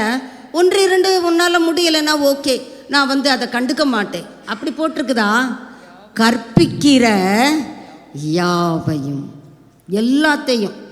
எல்லாம்னா எல்லாம் தானே, அதுக்கு ஒன்றும் விளக்கம் தேவையில்லையே. எல்லாவற்றையும் நாம் என்ன செய்கிறோம், கேட்டுக்கொண்டே இருக்கக்கூடாது, செயல்படுகிறவர்களாய் செய்கிறவர்களாய். அப்பொழுதுதான் நாம் நம்முடைய சிநேகத்தை கர்த்தருக்கு நாம் வெளிப்படுத்துகிறவர்களாய் காணப்பட முடியும். எப்படி நாம் காணப்படுகிறோம்? கர்த்தருடைய வார்த்தை சொல்லுவது ஒன்று, நாம் செய்வது வேறொன்று. பிறகு சொல்லுவோம், வாரம் சொல்லுவோம், எங்களுக்கு சுகமே இல்லை, ஆயினும் ஆண்டவரே உம்மிடத்தில் இரக்கங்கள் உண்டு. இதே பாட்டை எத்தனை நாளைக்கு பாடிக்கிட்டு இருக்க போகிறோம்? எங்களுக்கு சுகமே இல்லை, சுகமே இல்லை. எப்பொழுது சுகத்தை பெறப்போகிறோம்? ஆண்டவர் கேட்கிறார், என்னை சிநேகிக்கிறவர்களை நான் சிநேகிக்கிறேன், ஆசையோடு தேடுகிறேன். யார் என்னை சிநேகிக்கிறாங்க? யாராவது என்னை முழு இருதயத்தோடு சிநேகிக்கிறார்களா என்பதை ஆசையாக பார்க்குறேன். கர்த்தருடைய பார்வையிலே நான் வர்றேன், நான் இருக்கேன் ஆண்டவரே. நம்மளே எத்தனை பேர் சொல்ல போகிறோம்? கர்த்தர் நமக்கு கிருபை தருவாராக. யோபு 16ஆம் அதிகாரம் 20வது வசனத்தை வாசிக்கலாம். யோபு புஸ்தகம் 16:20. என் சிநேகிதர் என்னை என் சிநேகிதர் யாருங்க? பரியாசம் பண்றவங்க யாரு? யோபுவினுடைய நண்பர்கள். 3 பேர் வர்றாங்க, 4 பேர் வர்றாங்க. ஆளாளுக்கு எவ்வளவுக்கு அந்த யோபுவை புண்படுத்த முடியுமோ அந்த அளவிற்கு புண்படுத்துக. நீ ஏதோ தப்பு பண்ணியிருப்ப, நீ ஏதோ குற்றம் செய்திருப்ப, அதெல்லாம் கர்த்தர் அப்படிலாம் தண்டிக்க மாட்டார், நீ எங்கேயோ உன் மேலே தான் ஓட்டை இருக்கு. யோபு கதறுகிறான், என்னுடைய சிநேகிதர் என்னை ஆற்றி தேற்றுவாங்கன்னு நான் எதிர்பார்த்தேன், ஆனால் அவங்க என்னை என்ன பண்ணுறாங்க? பரியாசம் பண்ணுகிறார்கள். வாசிக்கலாம் பாருங்க, நீதிமொழிகள் 18:24 வருவோம். இன்று நாம் தேவனை பரியாசம் பண்ணுகிற சிநேகிதராய் இருக்கிறோமா, அல்லது குழந்தைகளின் பிராணனுக்காக தேவ சமூகத்திலே கரங்களை ஏறெடுக்கிற சிநேகிதராய் ஜீவிக்கிறோமா? வாசிக்கலாம் நீதிமொழிகள். சிநேகிதர் உள்ளவன் சிநேகம் பாராட்ட வேண்டும், சகோதரனிலும் வேண்டும், கட்டாயம் அவை சிநேகிக்க வேண்டும். உங்களுக்கு சிநேகிதர் உண்டா? ஒருத்தருமே இல்லையா உங்களுக்கு சிநேகிதர்? நம்ம எல்லாருக்கும் ஒரு சிநேகிதர் உண்டு தானே, இயேசு. அந்த சிநேகிதரை நாம் எப்படி நேசிக்கிறோம்? இங்க வேதம் சொல்லுகிறது, சிநேகம் பாராட்ட வேண்டும், சகோதரனிலும் அதிக சொந்தமாய். அது உண்மைதானே? சில நேரங்களிலே பக்கத்தில் இருக்கிற சகோதரர் கூட பேச மாட்டோம், தொலைவில் இருக்கிற அயலானோடு நட்புறவு வைத்து இவர்கள்தான் என் உறவு போல, என் சகோதரனை போல, அப்படியாக அவர்களிடத்திலே நம்முடைய பாசத்தை, நேசத்தை, நம்முடைய உணர்வுகளை, அன்பை அப்படியே கொட்டுகிறோம் தானே. சகோதரனிலும் அதிக சொந்தமாய் நான் உம்மை சிநேகிக்கிறேன் ஆண்டவரே, நீர் எனக்கு சகோதரனாய் இருக்கிறீர், தாயாக தகப்பனாக இருக்கிறீர், என்னுடைய ஆத்தும நேசராய் இருக்கிறீர். எல்லாவற்றையும் எல்லாவற்றாலும் நிரப்புகிறவருடைய நிறைவாகிய இயேசு கிறிஸ்துவே, நான் உம்மை சிநேகிக்கிறேன். லூக்கா 12ஆம் அதிகாரம் 4வது வசனத்துக்கு வருவோம். லூக்கா 12:4. என் சிநேகிதராகிய உங்களுக்கு நான் சொல்லுகிறேன். கர்த்தர் சொல்றார் பாருங்க, என் சிநேகிதராகிய உங்களுக்கு நான் சொல்லுகிறேன். சரீரத்தை கொலை, உங்க சரீரத்தை மாத்திரம்தான் வதைப்பாங்க, அதன் பின்பு அதிகமாக, அதுக்கு பிறகு அவங்களால ஒன்னும் என்ன பண்ண முடியாது, நகட்ட முடியாது. ஆனா நான் ஆவியையும் ஆத்துமாவையும் சரீரத்தையும் நரகத்திலே தள்ளி அழிக்கிறதற்கு எனக்கு வல்லமை உண்டு. அதனால என் சிநேகிதரே, உங்களுக்கு நான் சொல்றேன், அவங்களுக்கு நீங்க பயப்படாதீங்க. அவங்க உங்களை ஒன்றும் பண்ணிட முடியாது. என்ன பண்ண போறாங்க? அவங்க சரீரத்தை மாத்திரம்தான் என்ன பண்ணுவாங்க, கொலை செய்வார். அதுக்கு பிறகு அவங்களால ஏதாவது செய்ய முடியுமா? அவங்களுக்கு திராணி இல்லை. பிறகு ஏன் நீங்க அவங்களுக்கு பயப்படுறீங்க?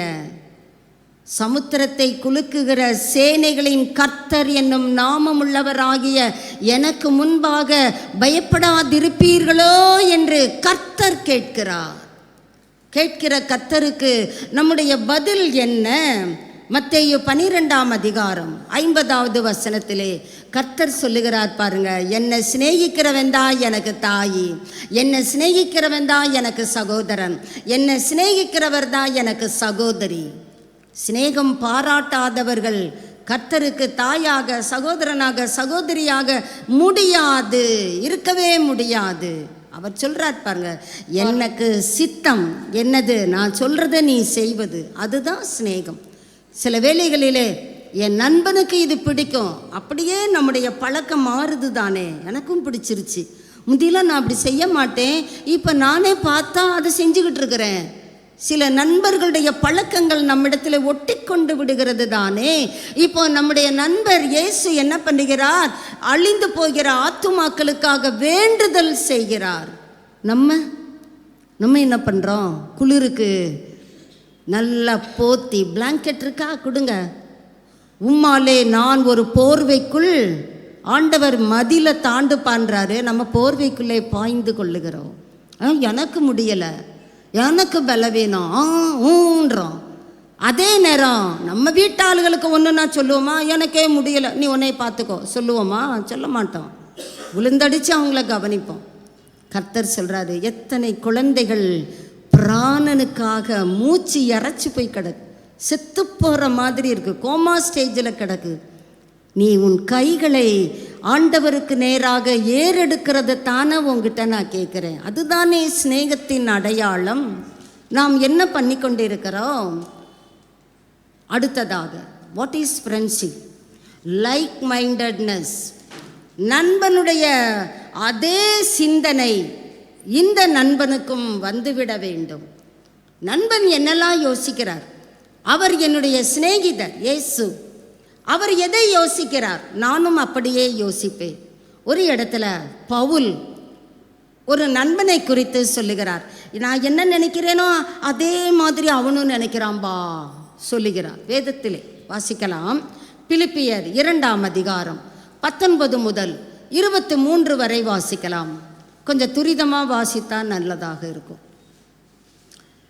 அன்றியும் நானும் உங்கள் செய்திகளை அறிந்து தேர்தல் அடையும்படிக்கு சீக்கிரமாய் தீமோத்தேயுவை உங்களிடத்தில் அனுப்பலாம் என்று கர்த்தராகிய இயேசுவுக்குள் நம்பி இருக்கிறேன். அது ஏனென்றால், ஏன்னு கேட்குறீங்களா?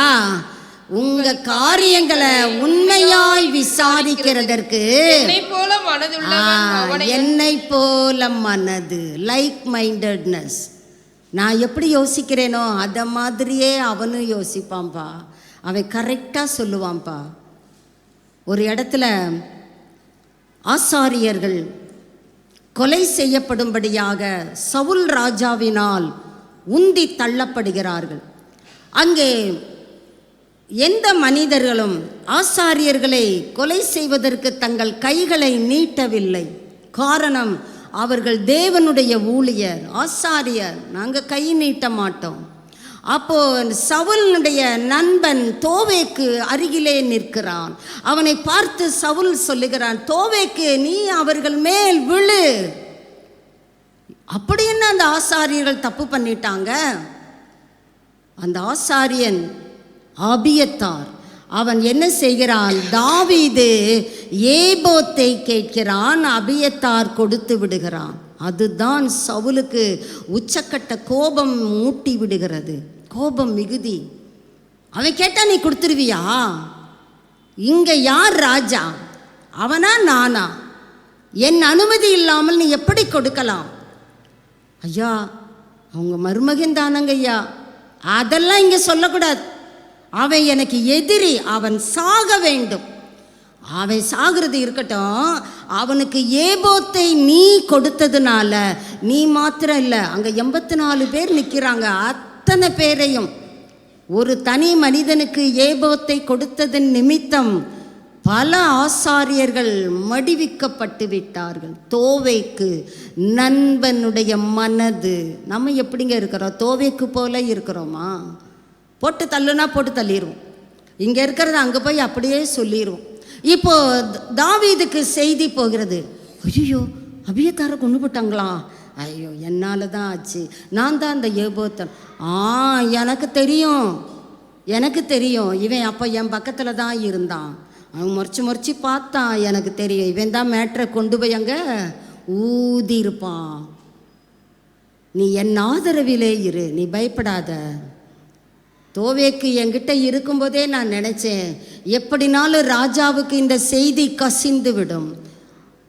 இன்றைக்கும் சபைகளிலே தோவேக்குகள் உண்டுதானே, இங்கே உள்ளது அப்படியே அங்கே அடுத்த செகண்டே போய் அதை சொல்லலைன்னா மண்டை வெடிச்சிருதான். இங்கே ஒரு மாதிரி கணக்கணன்னு இருக்குதான் மண்டை, அது சொன்னால் தான் தூக்கம் வருதான். தோவேக்குகள் அந்த மனநிலை அல்லங்க.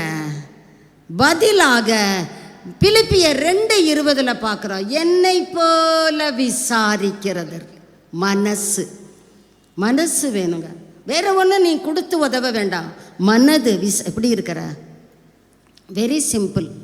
அந்த எப்படி இருக்கிற கூட நான் கேட்க மாட்டேன்.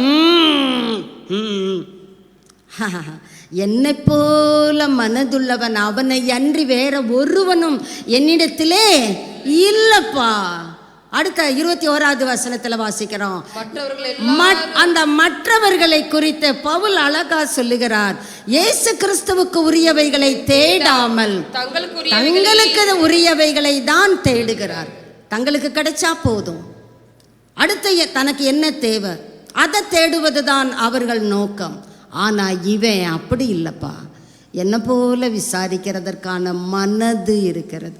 அவனை மாதிரி நான் வேற யாரையும் நான் பார்க்கல. உங்களை பற்றி ஆவியானவர் ஹெவன்லி லெட்ஜரிலே அப்படி எழுதுவாரா அல்லது தோவேக்குன்னு போட்டு விடுவாரா? நாம் எப்படி நம்முடைய சிநேகத்தை காண்பிக்கிறோம்? ஆசாரியர்கள் அழிந்து போனால் கூட பரவாயில்லை, நான் சவுலுக்கு போட்டு கொடுப்பேன் மேட்ரை, அப்படி தோவேக்குகளாய் வாழ்கிறோமா? அல்லது காரியங்களை உண்மையாய் விசாரித்து தேவ சமூகத்திலே ஜெபித்து, ஆண்டவரே அவர்களை பாதுகாத்து கொள்ளும், அவர்களுக்கு இறங்கும், அவர்களுக்கு உதவி செய்யும் என்று கதறுகிற மனதை உடைய சிநேகிதராய் வாழ்கிறோமா? What is friendship? நம்முடைய சிநேகம் எப்படிப்பட்டதாய் இருக்கிறது? நான் கடந்து செல்லுகிறேன், வாசிக்கலாம். 25ஆம் சங்கீதம் 14ஆம் வசனம், கர்த்தருக்கு பயந்தவர்களிடத்திலே அவருடைய ரகசியம் இருக்கிறதாம். வாசிக்கலாம். 25:14. அவருக்கு பயந்தவர்களிடத்தில் இருக்கிறது, அவர்களுக்கு தம்முடைய உடன்படிக்கை. கர்த்தருக்கு பயப்படுகிறவர்கள் யாராய் இருக்க முடியும்? அவருடைய சிநேகிதராய் இருக்கிறவர்கள் தான் கர்த்தருக்கு பயப்பட முடியும். கர்த்தருக்கு சிநேகிதராய் அல்லாதவர்கள் கர்த்தருக்கு பயப்படுதலை அவர்கள் வாழ்விலே பார்க்க முடியாது, எதிர்பார்க்கவும் முடியாது. கர்த்தரை சிநேகிக்கிறவர்களிடத்திலே என்ன இருக்கிறதாம்? அவர் பயப்படுகிற பயம் இருக்கிறதாம். அந்த பயம் இருக்கிறதுனாலே கர்த்தர் யார்கிட்டங்க ரகசியம் இப்போ நம்ம குடும்ப பிரச்சனையாக இருக்கட்டும், யார்கிட்ட போய் பகிர்ந்து கொள்ளுவோம்? நண்பர்களிடத்திலே தான் பகிர்ந்து கொள்ளும். பார்ப்பா என் குடும்பத்தில் இப்படிப்பா, உடனே அவங்க நமக்கு என்ன செய்வாங்க? உதவுவார்கள். உதவ முடியவில்லை என்றாலும் ஜெபிப்பார்கள், ஆலோசனைகளை கொடுப்பார்கள். ஏதோ ஒரு உதவிகளை நமக்கு தருகிறது எது என்றால் சிநேக வட்டாரம்தான். சிநேகிக்கிறவன் தான் அதை செய்ய முடியும். நம்முடைய பெற்றோரை குறித்த மன குமுறலை கூட எங்கே பகிர்ந்து கொள்ளுவோம்? சிநேகிதரிடத்திலே தான் பகிர்ந்து கொள்ளும். பார்ப்பா எங்கள் அம்மா பண்ணுறதே எனக்கு பிடிச்சிக்கலப்பா, எங்கள் அப்பா பண்ணுறது எனக்கு மனசுக்கே கேட்கலப்பா, பிடிக்கலப்பா. அதே தான் உங்கள் அப்பா கிட்ட சொல்லிப்பாரு, ஐயோ நீ வேறு. ஆனால் நண்பர்களிடத்திலே மனம் திறந்து பகிர்ந்து கொள்ளுகிறோம். நாம் கர்த்தரை அவர் தம்முடைய ரகசியத்தை யார்கிட்ட பகிர்ந்துக்கிறாரா? தம்முடைய சிநேகிதரிடத்திலே. இந்த சிநேகிதரிடத்திலே காணப்படுகிற அடையாளம் என்ன என்றால் கர்த்தருக்கு பயப்படுகிற பயம். இந்த பயம் தேவனோடு நெருங்கி நெருங்கி நம்மை சேர்த்து கொண்டு இருக்கிறது. தேவனிடத்தில் சேருங்கள், அப்பொழுது அவர் உங்களிடத்தில் சேருவார். கர்த்தருக்கு பயப்படுகிற பிள்ளைகள் கர்த்தரை நேசிப்பார்கள். கர்த்தரை சிநேகிக்கிறவர்கள் கர்த்தரோடு என்ன செய்வார்கள்? சேருவார்கள். கர்த்தரும் அவர்களோடு சேருவார். 73ஆம் சங்கீதம் 28வது வசனத்திலே, எனக்கோ தேவனை அண்டிக் கொண்டிருப்பதே நலம், நான் உங்க கிரியைகளை எல்லாம் சொல்லி வரும்படி proclaimed his deeds. அவருடைய செயல்களை நாம் டிக்ளேர் பண்ண வேண்டுமே. ஆண்டவர் மேல் என் நம்பிக்கையை இனிமே வைக்கிறதாக நினைச்சிருக்கிறேன். அப்படி இல்லைங்க, வைத்து இருக்கிறேன். கர்த்தரை சிநேகிக்கிறவர்கள் தான் கர்த்தரிடத்திலே பூரண நம்பிக்கை உடையவர்களாய் வாழ முடியும். கர்த்தரிடத்திலே பூரண நம்பிக்கை உடைய பிள்ளைகள் தான் தேவனை கிட்ட கிட்ட சேர முடியும். அதனால தான் ஒரு பக்தன் பாடுகிறான், இன்னும் கிட்ட கிட்ட என்னை சேர்த்து கொள்ளுங்க பாடுபட்ட இரட்சகா நாயகா. நாம் எப்படி கர்த்தரை அழைக்கிறோம்? நான் கூப்பிடுவேன் நாயகா, உதவி செய்துவிட்டு சென்றுவிடும் நாயகா. அப்படித்தானே கர்த்தரை வைத்திருக்கிறோம். நமக்கு தேவைன்னா கூப்பிடுவோம், தேவையில்லைன்னா அவர் ஸ்டாப் ஸ்டாப் ஹோல்ட் ஆன் அப்படி வச்சிருக்கிறேன், டீலில் வச்சிருக்கிறேன், இருக்கட்டும், நாளைக்கு உதவும். இப்படி கர்த்தரை நாம் நேசிக்கிறோமா? இல்லை, முழு மனதோடு நான் கர்த்தரை நேசிக்கிறேன். அவர் சொல்லுகிறதெல்லாம் நான் செய்வேன். நான் யார்? அவருக்கு சிநேகிதர். வாசிக்கலாம் இன்னும். சகரியா 1ஆம் அதிகாரம் 3ஆம் வசனம், எபிரெயர் 7:19. இந்த வசனங்களிலெல்லாம் பார்க்கும் பொழுது கர்த்தர் சொல்லுகிறார், என் பக்கம் நீ திரும்பு. உனக்கு வேற யார் இருக்கிறாங்க? என் பக்கத்தில் நீ திரும்பு, அப்போ நானும் உன்னிடத்திற்கு திரும்புவேன். வேற எதங்க ஆண்டவர் கேட்குறாரு? சிநேகத்தினுடைய அடையாளம் அவருக்கு பயப்படுகிற பயம். அந்த பயம் அவரோடு இன்னும் நம்மை பக்கத்தில் நம்மை அவரோடு இணைத்து கொள்ளுவது, நாம் அவரிடத்திலே திரும்புவது. யோவான் 15ஆம் அதிகாரம் 15வது வசனத்திற்கு வருவோம். நான் துரிதமாக கடந்து செல்லுகிறேன். யோவான் 15:15. இனி நான் உங்களை ஊழியக்காரர் என்று சொல்லுகிறதில்லை. ஊழியக்காரன் தன் எஜமான் செய்கிறதை அறிய மாட்டான். ஊழியக்காரனா இருந்தா எஜமான் என்ன செய்யறான் அவனுக்கு தெரியாது. அவன் அடிமை, நான் சொல்றதை தான் செய்வான், அப்புறம் போயிடுவான். ஆனா சிநேகிதருக்கு எல்லாமே தெரியும். கர்த்தர் சொல்றாரு, நான் உன்னைய சர்வெண்ட்னு சொல்லலப்பா, எனக்கு வேலைக்காரன் ஊழியக்காரன் உன்னைய சொல்லலை, என்னுடைய ஃப்ரெண்டுன்னு சொல்றேன். ஒரு பெரிய அந்தஸ்தில் இருக்கிறவங்க நீங்கள் ரோட்டில் போகும்போது hi friend I love you அப்படின்னா உங்களுக்கு எப்படி இருக்கும்? இவரை நான் பார்த்ததே இல்லையே, இயேசுவா எங்கேயோ பார்த்த மாதிரி இருக்குது, ஏதோ சர்ச்சில் நான் பார்த்துருந்துருப்பேன் என்னைக்காச்சும் ஒரு நாள். வாங்க வாங்க சொத்திர என்ன ஃப்ரெண்டு, என்னை பார்க்கலையா? நான் உன்னை பார்த்து ஓடே வந்தேன்னு ஆண்டவர் உங்களை பார்த்து விசாரிக்கும் பொழுது உங்களுடைய மனநிலை எப்படி இருக்கும்? ஒரு பெரிய அந்தஸ்தில் இருக்கிறவங்க 10 பேரை வச்சு அவங்க முன்னால் உங்களை கூப்பிட்டு இவங்க என்னுடைய நண்பர், உங்களுக்கு எப்படிங்க இருக்கும்? ரொம்ப சந்தோஷமாக இருக்கும் தானே. அந்த சந்தோஷத்திற்கு ஈடு வேறு ஒன்றையும் கொண்டு வர முடியாது தானே. கர்த்தர் இங்கே சொல்கிறாருங்க, அந்தஸ்தில் எல்லாம் மேற்பட்டவருங்க, வானம் பூமியில் உள்ளவைகள் எல்லாம் என்னுடையதுன்றாரு, அவருடைய கரம் வல்லமையுள்ளதுன்றாரு, பயங்கரமானதுன்றாரு, பராக்கிரமம் செய்யுன்றாரு, அவருடைய வலதுகரம் பலத்தினால் மகத்துவம் சிறந்திருக்கிறதுன்னு சொல்றாரு. அப்படிப்பட்டவர் சாதாரண ஆள் இல்லை. உங்களை பார்த்து சொல்றாரு, நீ என்னுடைய ஊழியக்காரன் கிடையாது, நீ என்னுடைய நண்பன். ஒரு அல்லேலியா கூட இல்லை பாருங்க, அப்படியே உட்காந்துருக்கோம் பாருங்க. நண்பராக இருந்தால் தானே அல்லேலியா வரப்போகுது. We are sitting just like dolls, அவ்வளோதான். ஏதோ பொம்மை, ஏதோ சொல்கிறியா சொல்லிட்டு போ. நீங்கள் கேட்கிற ஒவ்வொரு வார்த்தைக்கும் கணக்கு கொடுக்க வேண்டும். இங்கே விதைக்கப்படுகிற விதை இரத்தத்திலிருந்து எழும்புகிறது. சும்மா ஏதோ ஒரு பிரசங்கம் பண்ணுகிற திறமை கிடையாது. கர்த்தர் பேசுகிறார். உங்களை நண்பர்னு சொன்னால் உங்கள் மனநிலை எப்படி இருக்கும்? தூதர்கள் பரிசுத்தவான்கள் எல்லாரும் முன்பதாக இவங்க என்னுடைய நண்பர் என்று சொல்லுகிறார். நாம் அந்த நண்பருக்கு எப்படி இருக்கிறோம்? ஏன் நண்பர் என்கிறார்? நான் உங்களை சிநேகிதர் என்றேன் ஏனெனில். ஏன் கேட்குறீங்களா? சும்மா ஒன்றும் கர்த்தர் ஃப்ரெண்டுன்னு சொல்லிட மாட்டார்.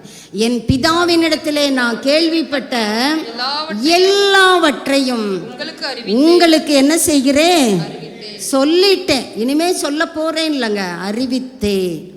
நண்பர்களுக்கு நான் மறைப்பதில்லை. ஆபிரகாம் தேவனுடைய சிநேகிதன் எண்ணப்பட்டான். நீங்கள் யாக்கோபு 2ஆம் அதிகாரத்தில் வாசித்து பாருங்க. அவன் அந்த விசுவாசத்தை கீழ்ப்படிவதன் மூலமாக கிரியையிலே காண்பிக்கிறான். நாம் எப்படி நம்முடைய விசுவாசத்தை கிரியையிலே காண்பிக்கிறோம். விசுவாசமே இல்லை என்பது தானே நிலவரம். ஐயோ எப்படிங்க அவரை நம்புறது? பார்க்கலாம், நடந்துச்சுன்னா பார்க்கலாம். அப்படித்தான் கர்த்தரை வைத்திருக்கிறோம். கர்த்தர் பெரியவர், மேலானவர், அவர் உன்னதர், உயர்ந்தவர், அவருடைய நண்பன் என்று என்னை வைத்திருக்கிறாரே, நான் எத்தனை பாக்கியவான், பாக்கியவதி.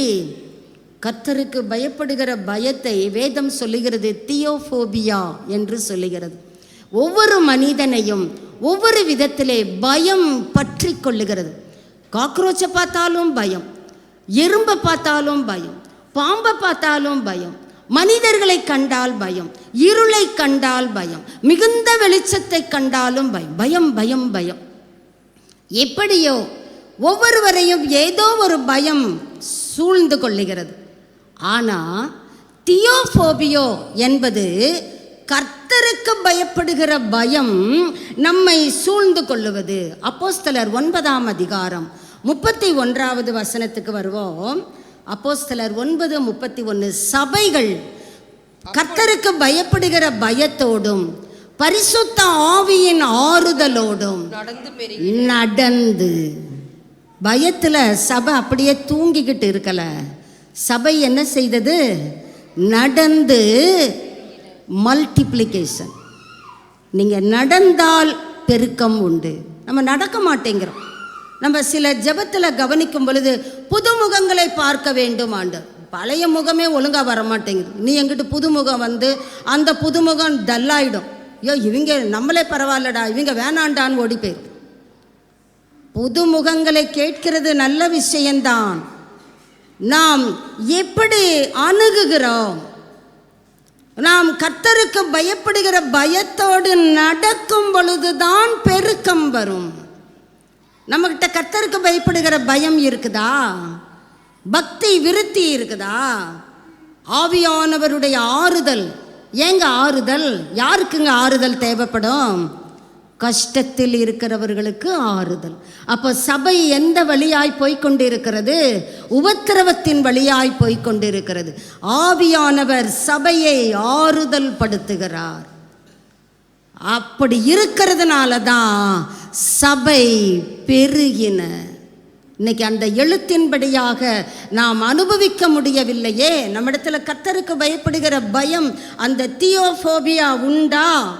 நம்மை நாமே பார்த்து கொள்ளுவோம். பயம் என்றால் கர்த்தர் ஏதோ அடிப்பாரு, அவருடைய நியாய தீர்ப்புகளுக்கு நான் பயப்படுகிறேன். சங்கீதக்காரன் 119 சங்கீதத்தில் சொல்லுகிறான். அதுபோல நாம் கர்த்தருடைய நியாய தீர்ப்புகளுக்கு பயப்படுகிறோமா? அல்ல. அவர் என்னுடைய நண்பர். நண்பனுக்கு பயப்படுவோமாங்க? நண்பர்கிட்ட தான் மனம் திறந்து பேசும். நண்பர்கிட்ட தான் சகஜமாக பழகுவோம். அதை தான் கர்த்தர் நம்மிடத்திலே எதிர்பார்க்கிறார். நடந்து பெருகுகிற சபையாக நாம் காணப்படுவோம் என்றால் கண்டிப்பாக கர்த்தர் நம்மை சிநேகிதர். உனக்கு நான் எல்லாத்தையும், பிதா கிட்ட இருக்கிற காரியங்கள் அத்தனையும் உனக்கு நான் சொல்லுகிறேன், சொல்லிவிட்டேன். கலாத்தியர் 4ஆம் அதிகாரம் 11வது வசனத்திலே அங்கே பவுலுக்கு ஒரு பயம் ஏற்படுகிறது. என்ன பயம்? அதை வாசிக்கலாம். நான் உங்களுக்காக பிரயாசப்பட்டது வீணாய் போயிட்டோ என்று உங்களை குறித்து பயந்திருக்கிறேன்.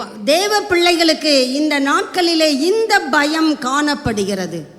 இவர்களுக்கு கொடுக்கிற வசனம், உபதேசம், இவர்களுக்காக படுகிற பிரயாசம் விருதாவாய் போய்விடுமோ என்று பவுல் அங்கே பயப்படுகிறதை பார்க்க முடிகிறது. கர்த்தருடைய நாமத்திற்கு பயப்படுவோம் என்றால் ஏன்? அங்கேதான் செக்யூரிட்டி, அங்கேதான் பலத்த பாதுகாப்பு. எகிப்து தேசத்து படையிலே ஒரு வீரன் இருந்தான். கர்த்தரை அறிகிற அறிவிலே, கர்த்தருக்கு பயப்படுகிற பயத்திலே அவன் மிகுந்த வளர்ச்சி அடைந்தவன். அவன் ஒருவன் மாத்திரம்தான் யாவே தேவனை ஆராதிக்கிறவன். மற்ற படை வீரர்கள் எல்லாரும் விக்கிரக வழிபாட்டாளர்கள்.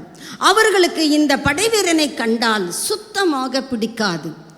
அவர்கள் வெறுப்பு கலந்த பார்வைதான் பார்ப்பார்கள். இந்த படை வீரர்களுடைய தலைவர் கேப்டன், அவரும் இந்த படை வீரர்களைப் போன்றே இந்த தனிப்பட்ட தேவனை நேசிக்கிற மனிதன் இந்த படை வீரனிடம் மிகுந்த கோபமாகவே நடந்து கொள்ளுவார். சில நேரங்களிலே அந்த படை வீரன் சொல்லுவான், நான் இந்த தலைவனுக்கு கீழ்ப்படிந்துதானே நடக்கிறேன், ஏன் எப்பொழுதும் கோப முகத்துடனே பார்க்கிறார்? பரவாயில்லை, அவருடைய கோபம் என்னை ஒன்றும் செய்யாது.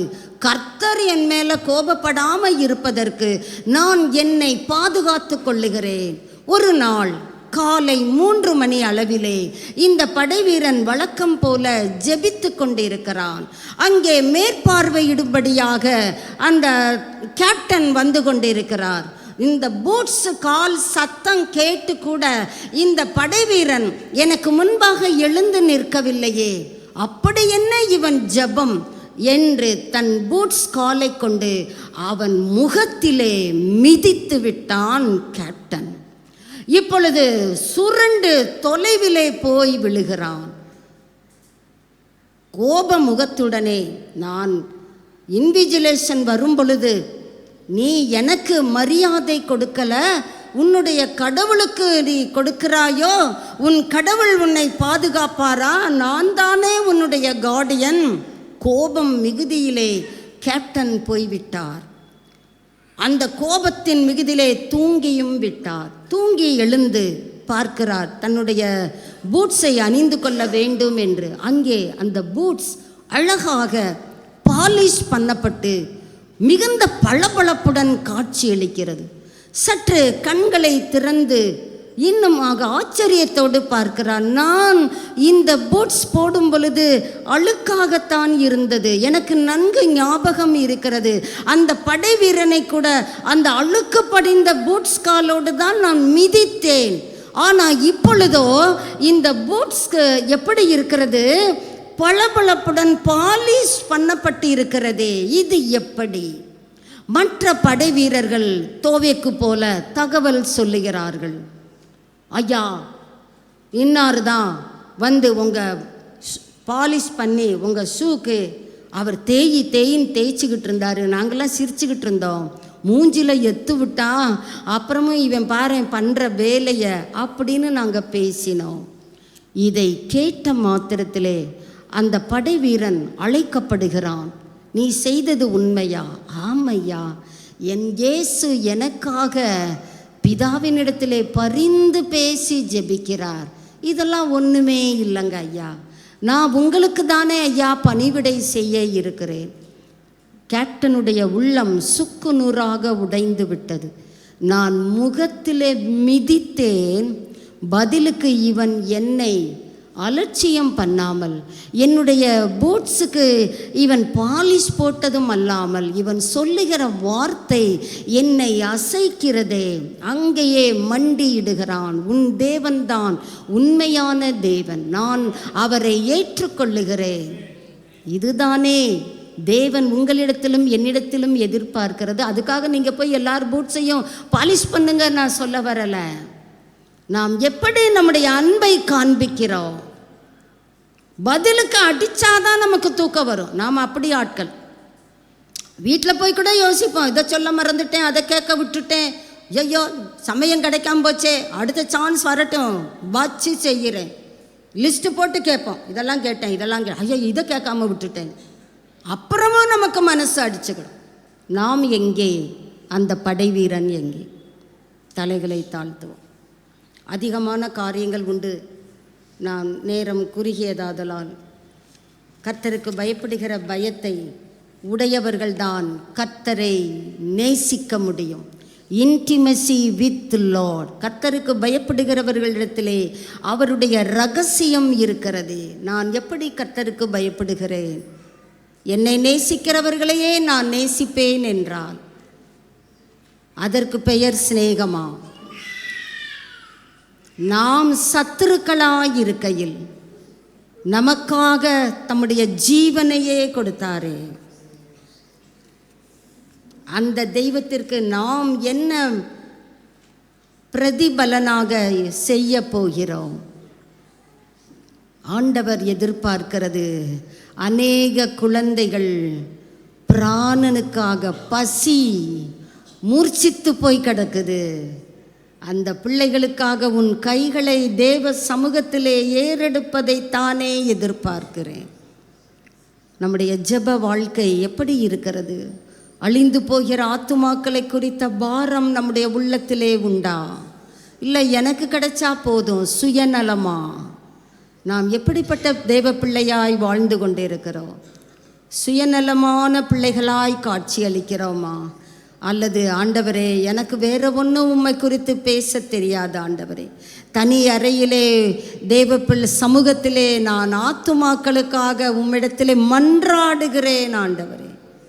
வேறே எண்ணத்தை கர்த்தர் நம்மிடத்திலே கேட்கிறார். வேற எதை நம்மால் கொடுக்க முடியும்? உன் தேவனாகிய கர்த்தருக்கு பயந்திருக்க பழகும்படிக்கு. ஆண்டவரே நான் உமக்கு பயந்திருக்க பழகணும் ஆண்டவரே. சிநேகிதராயிருக்க விரும்புகிறேன் ஐயா. உம்மோடு கொண்டிருக்கிற அந்த தொடர்பிலே சிநேகத்திலே நான் ஆழத்திற்குள் செல்ல விரும்புகிறேன். ஹல்லேலூயா, ஹல்லேலூயா, ஹல்லேலூயா.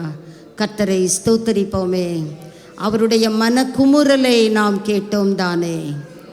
என்னை நேசிக்கிறேன் சொல்றியே, உன்னை சிநேகம் எப்படிப்பட்டது? என்னை சிநேகிக்கிறவர்களுடைய களஞ்சியங்களை நான் நிரப்பும்படிக்கு நீதியின் வழியிலே நியாய பாதைகளுக்கு உள்ளே நான் நடத்துகிறவர். ஹல்லேலூயா, ஹல்லேலூயா. நல்ல தகப்பனே, இந்த காலை வேளையிலே உம்மை ஸ்தோத்தரிக்கிறோம், துதிக்கிறோம் ஆண்டவர். உம்முடைய சமூகத்திலே நிற்கிற எங்கள் ஒவ்வொருவரையும் உம்முடைய கரத்திலே கொடுக்கிறோம். உமக்கு பயப்படுகிற பயம் எங்களிடத்திலே பிரதானமாய் காணப்படட்டும் ஆண்டவர். உமக்கு பயப்படுகிறவர்களிடத்திலே ரகசியம் இருக்கிறதாமே. உம்முடைய ரகசியத்தை எங்களிடத்திலே பகிர்ந்து கொள்ளுகிறவரே, அழிந்து போகிற பசியினால் மூர்ச்சித்து போகிற குழந்தைகளின் பிராணனுக்காக உம்முடைய சமூகத்திலே எங்கள் கைகளை ஏறெடுக்கத்தக்கதாக இந்த காலை வேளையிலே எங்களை கொடுக்கிறோம் ஐயா. உமக்கு பயந்திருக்க பழகும்படி எங்களை உமக்கு கொடுக்கிறோம் ஐயா. ஏற்றுக்கொள்ளுங்கப்பா. வந்திருக்கிற ஒவ்வொருவரையும் ஆசீர்வதிங்கப்பா. ஒவ்வொரு குடும்பத்திலும் ஆசீர்வதிக்கிற உம்முடைய கரம் பெரிதானவைகளை செய்யட்டும் ஆண்டவரே. எல்லைகளை பெரிதாக்குங்கப்பா. ஒவ்வொரு குடும்பத்தின் எல்லைகளையும் பெரிதாக்குங்க ஆண்டவரே. சபையின் எல்லைகளை பெரிதாக்குங்க ஆண்டவரே. பரிசுத்த ஆவியின் ஆறுதலோடு, கர்த்தருக்கு பயப்படுகிற பயத்தோடு, சமாதானத்தோடு நடந்து பெருகுகிற சபைகளிலே ஒன்றாய் நாங்களும் காணப்பட வேண்டுமே ஆண்டவரே. எங்களை உங்க கரத்திலே கொடுக்கிறோம். ஏற்றுக்கொள்ளுங்கப்பா, ஏற்றுக்கொள்ளுங்க. உமக்கு பயப்படுகிற பயத்தை எங்களுக்கு போதியுங்க ஆண்டவரே, போதியுங்க. உம்முடைய நாமத்தை மாத்திரம் ஒவ்வொருவர் மூலமாக மகிமைப்படுத்துங்க ஐயா. ஒவ்வொரு சிறு பிள்ளைகளுக்காக ஸ்தோத்திரம் ஐயா. வாலிப பிள்ளைகளுக்காக ஜெபிக்கிறோம் ஐயா. மூர்ச்சித்து போய் கிடக்கிறாங்கப்பா. உலகத்தின் காரியங்களிலே தங்களை மூழ்கடித்து கொண்டு இருக்கிறாங்கப்பா. இந்த பிள்ளைகளுக்காக உங்க சமூகத்திலே எங்கள் கைகளை ஏறெடுக்கிறோம் ஐயா. எங்க பிள்ளைகள் அழிந்து போகக்கூடாது ஆண்டவரே. எங்கள் பிள்ளைகளுக்காக உம்மை நோக்கி பார்க்கிற அனுபவங்களை எங்கள் வாழ்க்கையிலே ஜீவனுள்ள நாட்களில் எல்லாம் நாங்கள் தக்க வைத்து கொள்ளும்படியாக ஆவியானவர் எங்கள் ஒவ்வொருவருக்கும் உதவும்படியாய் ஜெபிக்கிறோம். நீர் மாத்திரம் மகிமைப்படுவீராக. எல்லா அந்தகார தீய ஆலோசனைகளை இயேசு கிறிஸ்துவின் நாமத்தினாலே மடங்கடிக்கிறோம். உம்மீது கொண்டிருக்கிற அந்த லாயல்ட்டியிலே நாங்கள் வளரணுமே அப்பா. ஆண்டவரே, உமக்கு நாங்கள் மனமு வந்து எங்களை ஜீவ பலியாய் கொடுக்கிறதிலே வளர வேண்டுமே அப்பா. உமக்கு நாங்கள் மனதார கீழ்ப்படிவதிலே எங்கள் சிநேகத்தை வெளிப்படுத்த வேண்டுமே அப்பா. உம்முடைய மனதை போல எங்கள் மனதையும் மாற்றுகிற எங்கள் சிநேகிதரே, உங்களுக்கு எங்களை தருகிறோம். ஏற்றுக்கொள்ளுங்கப்பா, ஏற்றுக்கொள்ளுங்க. துதி கன மகிமை எல்லாம் உமக்கே கொடுக்கிறோம். இயேசு கிறிஸ்துவின் நாமத்திலே ஜெபிக்கிறோம் பிதாவே, ஆமேன் ஆமேன். என் ஆத்துமாவே கர்த்தரை ஸ்தோத்திரி, என் முழு உள்ளமே அவருடைய பரிசுத்த நாமத்தை ஸ்தோத்திரி. என் ஆத்துமாவே கர்த்தரை ஸ்தோத்திரி, கர்த்தர் செய்த சகல உபகாரங்களையும் மறவாதே. ஆமேன். நம்முடைய கர்த்தராகிய இயேசு கிறிஸ்துவினுடைய கிருபையும் பிதாவாகிய தேவனுடைய அன்பும் பரிசுத்த ஆவியானவருடைய அந்யோன்ய ஐக்கியமும் வழிநடத்துதலும் பாதுகாப்பும் இன்றும் என்றுமான சதா காலங்களிலும் இயேசு கிறிஸ்துவின் வருகை பரியந்தம் நம் ஒவ்வொருவரோடும் தங்கி இருப்பதாக. ஆமேன் ஆமேன். God bless you.